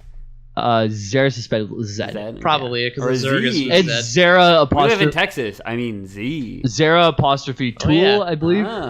Yeah. What is it? Zera, like ZERA apostrophe T. TUL. TUL. Tay. Hey. That's how we say it in Texas. In Texas. How do you spell Texas? Tay. You start with a Tay. EXAS. Texas. Zest. Yeah. So you go to the Primal Zergland to... Primal Zergland. Yeah. Which is Xeris. That's even easier to say, actually. Zergland, Oregon. Zergland, Oregon, and you go and... Bunch of fucking hipster bugs. Huge, dumb beards. That's it. Those idiots. There's a way... Paying $4 for a latte. Idiot. And then it's served on a cutting board made of wood. Yeah. I have a wooden cutting board as well, though. I have one, but I don't serve my food on it. Yeah, I wouldn't open a restaurant and then serve food on set. So I use a plastic one to prepare my food, but I have like a wooden one that I keep that's next to my microwave that I keep my French press on because I don't have enough outlets for a coffee machine. You should prep your food with the wooden one. I prefer French press, to be honest. Like I do coffee. I don't. Really? Yeah. I don't at all. Okay. Yeah, why not? The drip coffee machine has definitely been more convenient because I still fuck up like. I find it makes better coffee too. This morning, because I'm the French press when I go camping. Because I'm such a fucking idiot, right? My French press this morning, my coffee tasted very much like soap because I didn't wash it properly. You didn't rinse it properly. It sounds like you washed it very well, but didn't rinse it properly. You guys got to eat soap sometimes. How do you keep your insides clean? Yeah, botulism. Yeah. That's how you get botulism. That's what your mom always said. It's to make up for how much I curse. Yeah. Because I am the son of a trucker and a sailor. So, Heart of the Swarm, we're back here. Truckers and sailors. Yeah. I'm just realizing we have a lot of content still. There's Jim Raynor. Oh yeah, that's true. If you're bored, just turn your phone off right now. Jim Raynor, he is in captivity, but Sarah thinks he's dead. The main enemy here is Mengsk with Amon in the background. They're starting to plant the seeds of Amon's Zeratul, right? He is Zelnaga. That's it. Jim Raynor is trapped in the hands of Arcturus Mengsk. Sarah unknowingly is going after Mengsk, not knowing that Jim is still around. So she goes to the primal Zergland, Oregon, Xeris, whatever we want to call it, and she goes there to get more power and become a hybrid of primal Zerg, and Terran. This is just making a pilgrimage, basically. Yeah, she goes there, and there is a way, and she actually kills the oldest Zerg that is there. So the Zerg that has killed the most things, that actually lives under the ground, that is like... The primal Zerg. The primal Zerg that is... killed the most things, millions of years old. Untouched by the Zelnaga way back when. Yeah. Okay, so it's been around for... It's a fucking OG Zerg. Okay, millions and millions of years. She goes back in time and kills Tupac. This Zerg is killed... the Zerg is... So, did it kill Biggie as well? No, Biggie was already dead. Yeah, okay. It only killed Tupac. Okay. But it still has the sickest... It still has the sickest rhymes in the galaxy, right? Tupac killed Biggie, and then Sarah Kerrigan showed up and killed Tupac. Okay. Yeah. This thing is massive. Nice. This thing is massive, and she takes its power, basically. And while also, you kind of put her in this spawning pool. Go ahead. It takes its essence. She ate Tupac. I just have delayed processing of the alt history we have now of Tupac kills Biggie. Yeah, Tupac Sarah Kerrigan. Sarah Kerrigan kills Tupac. That's it. Not only did Biggie die first, it was Sarah Kerrigan who killed Tupac. Yeah, who killed Tupac. So Kerrigan, before killing Tupac, she hangs out in a pit of acid, pretty much. She pretty much goes in a pit of acid and is protected by her Zerglings and her Zerg friends. And Which is a mission in the game. Yeah, exactly. So she's in this, they call it a chrysalis, right? Like she has a spa day, and you as the player have to defend her while she's having her spa day. It's like it's a spa day if you're like a caterpillar turning into a butterfly. Yeah, exactly. Like you go into this cocoon for a while, and then you come out much more powerful with new things like flight. That is, anytime I've been in the spa for a while. Eh? Yeah, but she doesn't fly. But they're just like spiny. They never had. She uses them for stabbing. They're good eye pokers. Yeah. She kills. They poke people in the eyes with them. Yeah. When she goes into a Zelnaga temple, she actually kills the fuck out of someone with her spiny wings, and it's a really cool scene. Go watch it. But. She watch it up. Look up Sarah Kerrigan killing the fuck out of someone with her spiny wings. Yeah, it'll come up. I'm telling you. Does she kill a Protoss or a person? It is I'm actually blanking on it, which is the worst thing because I played so much StarCraft in the last 2 weeks that it's oversaturated. Yeah, with it. Exactly. But Sarah, all I am is keybinds. I don't remember anything else. All I am is macro. That's it. So she gets more power from the primal Zerg in order to go forward. And Zeratul actually led her in that direction, saying, you need to become primal Zerg to become more powerful. She does that, defeats the biggest primal Zerg ever, and moves on. So she gets up, and she eventually storms the planet where Jim Raynor is held, and she finds out that he's still alive. Ooh, hang on. I got a quick question. Yeah. Does Earth have anything to do with this? They're called Terrans, so they're from Earth. They're from Earth. Earth still around. Basically doesn't matter, though. There's no fights on Earth, but that's where the Terran originate from. It's the ire of... It doesn't talk about it much, basically. So they colonize elsewhere. It exists. They've moved on so far where they came from barely matters. Yeah, exactly. All right. So that's fair. I believe the multiplayer map Metalopolis was on Earth. Okay. It's like Mech Warrior, basically, where the inner sphere extends out from Earth, but nothing takes place on it. Yeah. I've been listening to way too many podcasts where they talk about climate change and stuff, and I think in the 25th century, Earth is not going to be as habitable as some other places. Earth is gone. Exactly. All those people making you paranoid. Oh boy. Yeah, definitely. Let's get some fucking coal going. Yeah. Nope. Right? Am I right? You can think of any one issue saying the Earth is fucked because of this. We're eating so many animals and deforestation's happening. We could think of it's getting hotter, so the ice caps are melting, or we could think of there's a million issues that the Earth is fucked in right now. Dog, I drove through a forest fire this month. It's they're insane. Important, forest fires are important to the health of a forest, for certain forests. Okay. Sequoia forests in California. Well, any forest that becomes overpopulated needs a forest fire, or else I it'll die out forever. The ashes are good, but like BC gets forest fires constantly. Yeah. Sequoia trees themselves have evolved to the point where their outer layer, their bark actually dies at a certain point and it has to get burned off. Wow. Which is super interesting. That is interesting. I didn't know that. Science. Yeah. So I just drove through a forest Yeah. fire. It was cool. It shocked me. It was lights and shit. whenever Jim Raynor was rescued, he pulled his gun on Sarah, and Sarah lifted it to her head and said "fire," like a sequoia tree would say. Like a sequoia Burn tree. me! Burn me! Yeah. And Do it, pussy! Burn me! she goes to all this trouble to rescue him and lifts the gun to her head and says, "You know what? If you have to, kill me." And he's really mad because she killed so many Terran to save He's him. very mad, but also very hard. And he also had to Yeah. kill Tychus for her. Yeah. And now she's gone off on her little tangent where he's like, I want to work. He like killed his best friend. She just for was this like, stop girl. hanging out with your friends, but also Yeah. I'm going to be an artist. I'm going Yeah. to go off and do my own Yeah, thing. exactly. And then she came back to him. Exactly. She became What a less fucking Zerg, bitch. Too. They made her Terran again, more or less. And she went to all this trouble to become the Zerg Queen again, not knowing that he's Yeah. alive, but to avenge him. But now she found him, and she's right back into square one where she's the Zerg Queen. Honestly, which she is saw the tragic. big picture though. She realized she could affect more change being in charge of this. No, never follow These your are- dreams. Is the never point follow of, your is dreams, the yeah. point of Starcraft. Lower Because you're voice wrong. point. You're don't wrong. follow your Yeah, dreams. exactly. Yeah. Yeah. So Never start a podcast with your friends. yeah. So where we left off, Kerrigan has the gun lifted to her head. Raynor has the gun against her head. And the cutscene just shows 6 bullets going into a wall behind where Kerrigan is. And then it fades back to where Kerrigan and Jim is, and he had angled the gun. Because in the slightly to 25th left. century, Jim Raynor's still firing a fucking 6-shooter. Yeah, Yeah. exactly. And in my mind, I was like, wow, she would go blind in that. Not Or blind. deaf. Go deaf in that Yeah. ear. Go deaf in that She'd go ear. ear deaf. What if she or never ear heard blind? of tinnitus? Ear blind, Ear yeah. blind, yeah. Or Yeah. ear deaf. She go But- ear. She go eye deaf. She go eye deaf. Eye deaf or ear blind. Essentially, he's mad at her, but lets her live. They both go their own way. He's mad he- at her, but he loves her. Exactly. And You he... forgive a lot of shit when you're in. Oh, yeah. Mengsk still around. They both hate him. Oh yeah. So Kerrigan does a bunch of stuff. Eventually convinces Jim, hey, this is both in our best interest. Let's go get Arcturus Mengsk.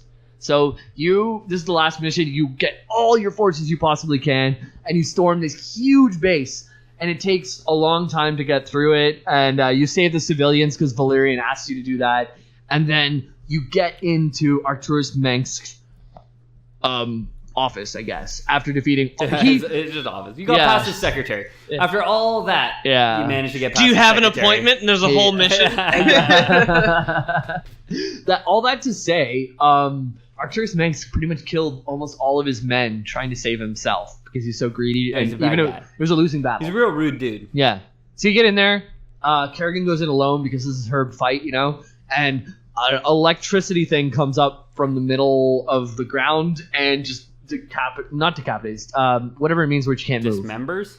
Can't move. Debilitates. Debilitates. That's what. Okay. Debilitates. So she is on the ground, and Meg's like, you don't possibly think that you would come all this way here and I wouldn't have a backup plan, and then is about to pretty much stomp her, and then Jim Raynor shows up in the door. And I can starts- hear the music in my head right Yeah, I know. And Jim Raynor saves the fucking day. Her and Kerrigan kill Mengsk. And that might actually be where the spines crush in, her spiny wings crush in on him, but I can't now. On remember. Arcturus Mengsk. Yeah. It would fit well. And that is Good the scene. end of Heart of the Swarm. So the first StarCraft 2 This expansion. episode. So StarCraft. There's 3 StarCraft 2. There's 3 StarCraft episodes, 2s. Yeah. to my understanding. Yeah. Yeah. Right? It's Wings of Liberty, Heart of the Swarm, Legacy of the Void. And now they've started to do DLC, which is like the Yeah. whole Nova business. And- What? Yeah. Yeah, there's other deals. Oh my god, I'm such a bad PC gamer. Yeah. Done I DLC didn't- on top I of that. didn't know that this existed at all. Yeah. The fact of putting DLC on top of that is some gross It and bothers me. charlatan bullshit. It bothers me very deeply, but Yeah. as a WoW player, I can't be surprised. You know what I mean? Yeah.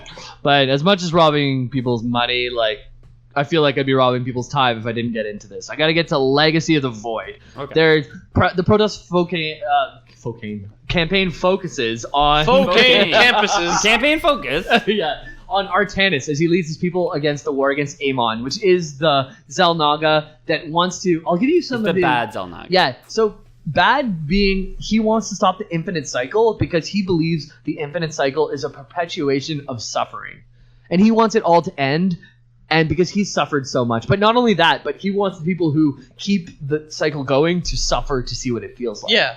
So he's bad in that way, but ending the suffering of all, I think that's not the bad part. That something's better than nothing. Are you kidding me? What is this? Again, it's a different philosophy, right? Very deep philosophy question, but come on. Yeah. Something's always better than nothing. Yeah. I would take suffering over nothing. I wouldn't. Welcome to life, dude. What do you mean, like existing in an actual void? Just existing, period, is suffering over nothing, right? I think that's coming from someone who hasn't really suffered a lot, though. Like, if you were living a life where you have to pull a cart and you're slashed on your back every 10 minutes and you're just complete pain and all you want is it to end. If you were a medieval British serf, and you had to drag a wheat cart. Do and have existed as such, and they have often opted for existing because of evolution, though. But like, not. But why? But think of the Xel'Naga who have a lot more insight than a person who's a serf, right? The Xel'Naga didn't really evolve. Yeah. So imagine you are. Like, there's no way to explain forever, but if you were suffering forever, would you not want it to end? Nothing is better than something. Okay, so he's ending his own suffering? Because that sounds selfish. His and all. He believes that. He believes that all is suffering because his experience is suffering. Exactly, but it's not infinite suffering for every single person suffering. No. He has very defined limits of people suffering. You're changing the subject, though, because I'm addressing what you said, something is better than nothing. And for him, nothing is better than something. Yeah, I know. Okay. I guess because his something was so bad. Yeah, that's fair. His something, but he's projecting that on everybody that he's choosing for, which makes him a bad guy. Which makes him the villain of the as mortal humans. We know that something's better than nothing. We simple folk. So I can understand his philosophy, but I don't like his execution. Fair. And that's who Amon is. That's a pretty fair assessment of a lot of things that happen these days. So anyone who's possessed by Amon, because he does possess other he has like ghost magic. You know how you mentioned the Dark Templar have the green eyes? Yes. So anyone who's possessed by Amon have the red eyes. Red eyes. And this is bad. Yeah, like Alarak is one character, another name. Doesn't mean a lot, but he's kind of a leader. He's a power over thought type of leader. It's very convenient that these Protoss decided to choose the exact same human color identifiers. Codes? Yeah, exactly. Because green is good. Blue is okay. Well, blue is cool. Yeah. Green is go. Red is stop. Blue is it's swim. an The Dark Templar aren't seen as good though, and they're green. Green is good. They're not seen as good though. You're saying it's by the Protoss. They're not seen as good by the Protoss because they're unlinked from the psychic internet. Players. Okay, I see what you're saying. So yeah, that's Amon though. All the people living on Shakuris are good. Yeah. By the end of the series. Yeah, I guess you're right. Yeah. Well, it's war. Although the Xel'Naga are blue, so that kind of goes out the window. So Amon, though, in extension of wanting to end all suffering and end the cycle, that means he wants to destroy all races with purity of essence or purity of form. Yeah. Which is the two of the three races that we're dealing with right now. Would be, yeah. So most Xel'Naga are in the void right now, and only to be released when the cycle begins anew. Okay. So this means that Amon would also be ending his own race. It would be genocide of his own race if he stopped the cycle. Okay. So bad guy. We can agree. Zeratul, he's the prologue. You play as him for the first few missions, and you start to figure out some stuff about the Xel'Naga and about this perpetuation kind of thing. And now Zeratul guides Artanis to take the Xel'Naga artifact from the Terran. They willingly give it to them because they have a good relationship. Yeah. And they want to unite all three races to defeat Amon, which Sarah, being back more to her Terran self, is available to help us out now, but she's not so primal, right? So in this process, the Kala... She's not so keyed up, is what you're saying. Yeah. the Kala, being the psionic link between everyone, becomes corrupted by Amon. So Artanis ends up cutting his own nerve cords to disconnect him from everyone, which Zeratul cuts his nerve cords. I just played the cutscene. Yeah, you're right. So, that happens. And Zeratul dies. Are we gonna talk? We gotta brush on this. Yeah, well, what do you brush on this? Zeratul and Artanis were thanks friends. for blowing my load like 5 seconds earlier than I was gonna do it. I've been edging for so long. Yeah. This is what you get for picking one of my favorite series. Yeah, yeah, that's true. Of course. But Zeratul. Okay, so Zeratul and Artanis, they're like brothers, right? Yeah. And they're fighting because Zeratul becomes corrupted by Amon. Okay, so Zeratul and Tassadar didn't see eye to eye, and that's why Zeratul left and made his home on Chorus. Yeah. Artanis always listened to him, though. Artanis, who was next in line, he was like the prince, and he was like, I'm still friends with you. We're still cool, you know what I mean? He always sympathized, at least. Exactly, which is why Zeratul and Chorus took in all the Protoss whenever Ire went to shit. And now, all of a sudden, they have to fight at the very end of it because Artanis is being taken over by Adun. Oh, no, yeah, you're right. So, no, it's Amon takes over... I had it backwards. Takes over the Kala. Artanis gets corrupted by Amon, and Zeratul fights with Artanis, who they're friends, but because he's got red eyes all of a sudden. Yeah, and you're like, oh shit! And Zeratul cuts the nerve cords of Artanis, who is to save him, but he does it in a way that he's like, because they're fighting for a while, and this is another one of those beautiful Blizzard cutscenes. And they're fighting for a while, and Zeratul kind of realizes like they're evenly matched, and he is not able to cut his nerve cords without sacrificing himself. Yeah. And so you see it in his eyes a moment before he does it. He's like, I know what I got to do, and he goes and he lets himself get like cut the fuck open as he cuts like the thing that links him to the evil guy. Okay. Yeah. So then he literally Artanis literally comes to as Zeratul's dying and like realizes like what he's done, and he's just like, oh shit. So you wake up to basically killing your brother is what Artanis does, and that's the beginning of Legacy of the Void, which is heavy. He's very good. Yeah, it's so heavy. It's like you killed your brother, and now you have purpose, though, because he sent you in a direction. You better fucking complete that, you know? He sent you in a direction? In a direction. Did I say I definitely heard. You definitely sent you in a direction. yeah, hang on a second. Okay. Yeah. By email? An E-rection. I don't know, man. E-rections. That's it. That's gonna be the new. That's gonna be the new the new cyberbullying. I thought I disabled pop-ups. Yeah. Oh man. I definitely heard it too. You maybe. Okay, yeah. So, oh boy. So the death of a brother. Okay. Yeah. The death and then subsequent resurrection of a brother. All right. Yeah. So Zeratul's down. Zeratul down, man. Zeratul down. Artanis feels horrible because he killed his friend, right? Yes. And then he has to complete the wishes of Zeratul in order to avenge and make his death worth it. Okay. So he collects the artifact from the Terran. Keystone. The Keystone, yeah, exactly. That was used. This was used to partially de-zerg Kerrigan, but what it really is something, it's a key to perpetuate the ongoing cycle. Okay. It's the good ending. Shouldn't you smash it? No.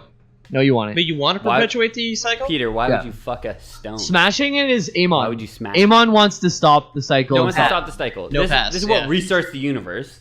And Amon's like, I want to end the universe. When this universe dies in however many billion years, it's going to get restarted. But that sounds fair. No, you want the discussion that we were having earlier. Yeah. So if you want to end, I'm probably just too fucking wasted. If you want to end everything, destroy that. But if you want life to continue, don't destroy that, basically. So now, what the fuck, Peter? You fucked up your chance at the universe, and you're like, I don't want anyone else to have a fucking chance at this shit. Like, after 13 billion years, I just want everyone to die. No. 13 billion years since the last cycle. Yeah. So the next time they'll have had 13 billion years to get there. Okay. Universe dies and then is restarted. Yeah. A la Big Bang. So Amon is now corrupting the Kala. So Artanis gets all of his followers to cut their nerve cords. So now they're ultimately isolated, but they communicate via other ways. This means that Artanis needs, like anyone who still has a nerve cord are corrupted by Amon. So now you have Kerrigan, Raynor, and Artanis all fighting together. One from each, the leader from each race, basically. So they go off and they do destroy Amon's host body eventually. Which means they doth do it. Yeah, Amon's dead. Hooray! But not really. It's good. It's over, right? He's in the void. He's in the void. He's in the void, and now comes the epilogue. because it's about time to bring this thing in. Amon. For some reason, the thing I know most about Star Wars, I've seen the epilogue cutscene, and it was like completely out of context for me. But like, it would be, right? I'll give you some context. Then. Yeah. Here we go. Yeah, we're there. Yeah. So you have the context by now. Amon is pushed to the. Well, now I do. Yeah. Yeah. He's pushed to the void, but he's not destroyed. That rhymed. You rhymed. Yeah. Push the void, but he's not destroyed. Yeah, it's a Tupac line. Sarah fucked him up. Because Sarah killed Tupac and absorbed his power. Yeah, exactly. Yeah, He's right. got his mad rhyming skills. Yeah. So the Xel'Naga who spoke to Zeratul finally reveals himself as Oros, and he actually disguises himself as the dead Tassadar to lure everyone in. And once you beat somebody, you get to see Oros. He's the last shepherd of the infinite cycle. So the thing that keeps life That's one of the coolest sentences I've ever heard. The last shepherd. Shepherd of the infinite cycle. Yeah. That's like some Iron That's Maiden a good title. shit. Yeah, that's some Iron Maiden title. shit. Yeah. Yeah. So he states that Kerrigan needs to become a Xel'Naga to defeat Amon and continue the cycle and defeat him forever, kind of thing. So Kerrigan goes through the process of transformation while all three races are on all sides defending them. And you actually play as Raynor in the epilogue. And this is the one that I actually lost last night and I stopped playing. So this is where my game knowledge ends, but... And my YouTube knowledge begins. Yeah, exactly. So you have to fight off many waves of enemies. What are you fighting against? They're actually Amon's... what are they called? Void corruptors. So they're like these kind of snaky things that pop out of the ground, and then also a bunch of Zerg Protoss that are corrupted by Amon. Because the Zerg and Protoss become like throughout the whole series. Every time you fight the Xel'Naga, typically they have Protoss forces fighting for them and Zerg forces fighting for them because they've corrupted these forces and they're using them to their will. Yeah. So after a long time, she does transform into... It looks like a phoenix version of her. She's basically like all fiery. Yeah. She's all fiery and from the ashes. Yeah, exactly. It's alludes to the infinite cycle, to her, to all that stuff. She gains the power of the Xel'Naga. She can shoot a crazy powerful beam. And she goes into the void. Her power level gets over 9,000. Yeah. She goes into the den of the beast. Into basically. the void. Yeah, into the void. She goes into the void and eventually defeats Amon with the hardest battle yet, because all of the baddies are in the void, basically, of his. And that is the end of the epilogue. Then there's one last ending cutscene. Raynor is sitting in a bar. In the same bar, yeah, I mentioned it earlier. He's sitting in the same bar in Marsara, doesn't matter, but that's where he started in the beginning, right? He's sitting there with his glass of whiskey, looking at a picture of Kerrigan, as she originally was, as a ghost. As Sarah. Yeah. But and she's transformed to a Xel'Naga, right? So you, or that fiery thing, so you get this feeling like, he never gets to have the girl after all this. But then just then, opens the door is Sarah Kerrigan.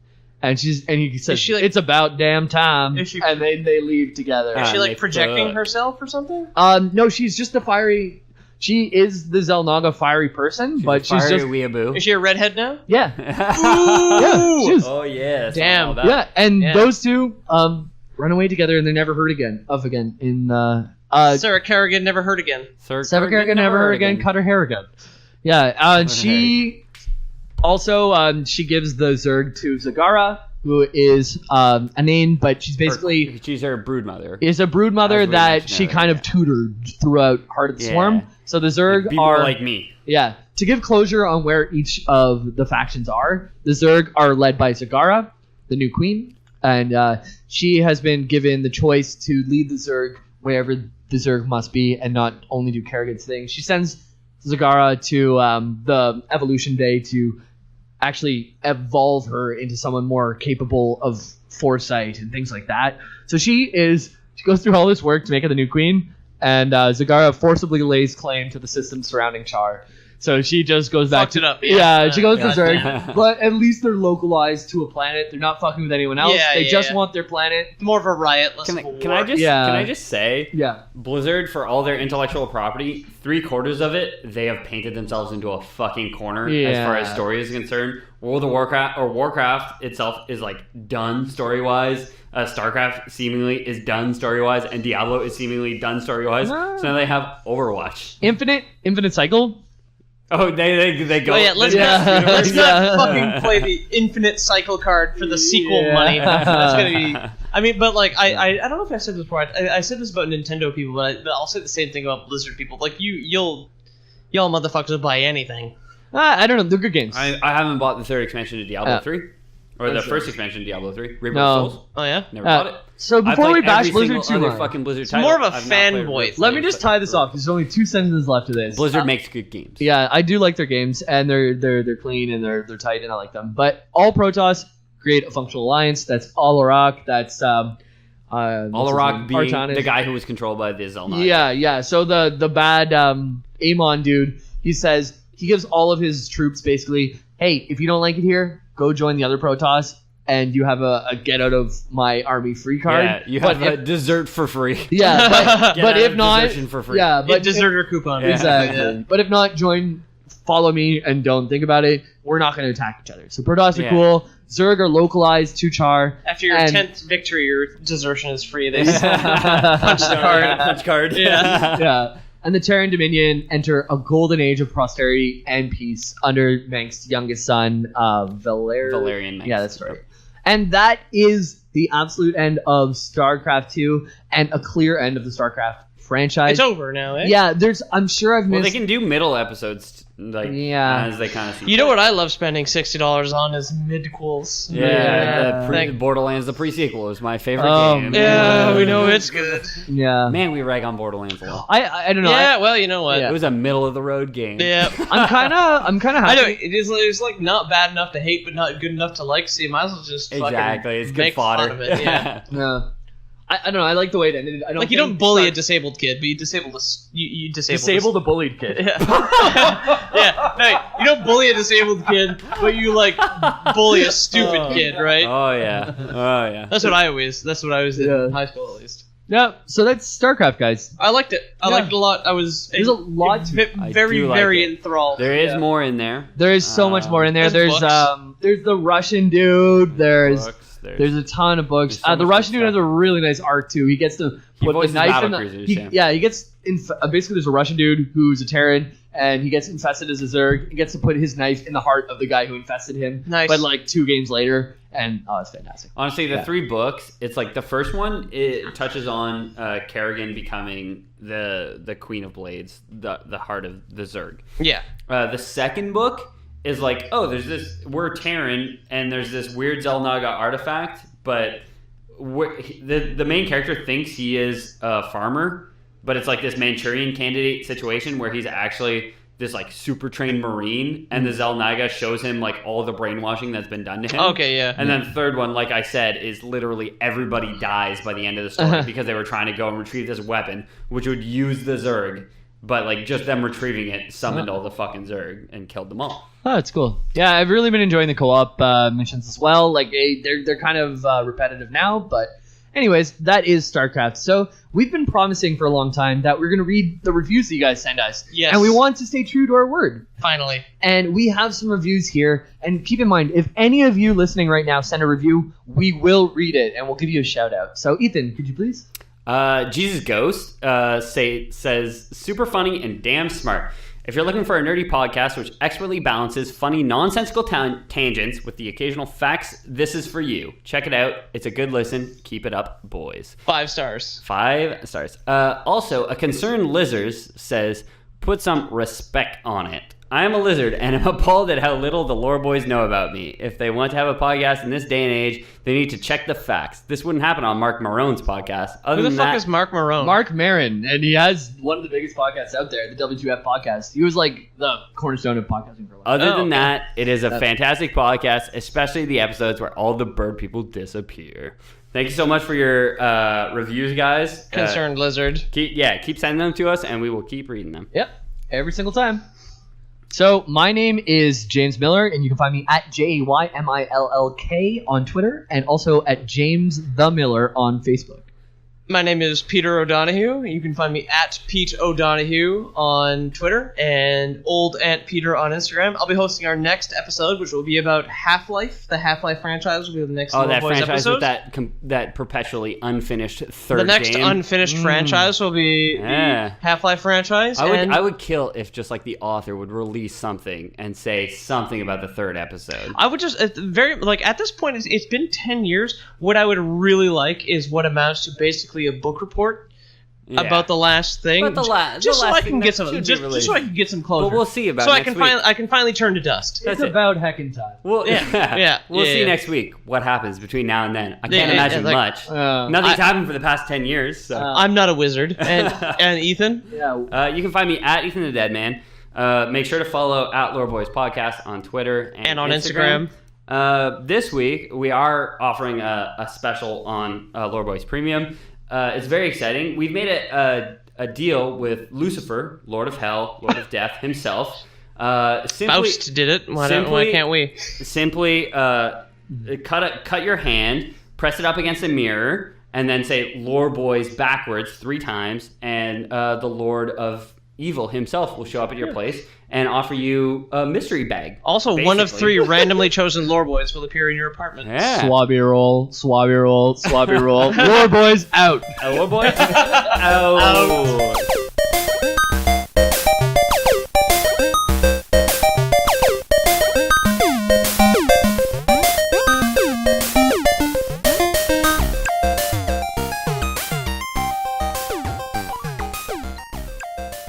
Wait, can we just get a quiet moment here so I can move around? Because I want to make sure my jeans aren't going to make a lot of noise. Like, I probably can't move my ass too much, but hang on, just like... I think that... Hang on, shh.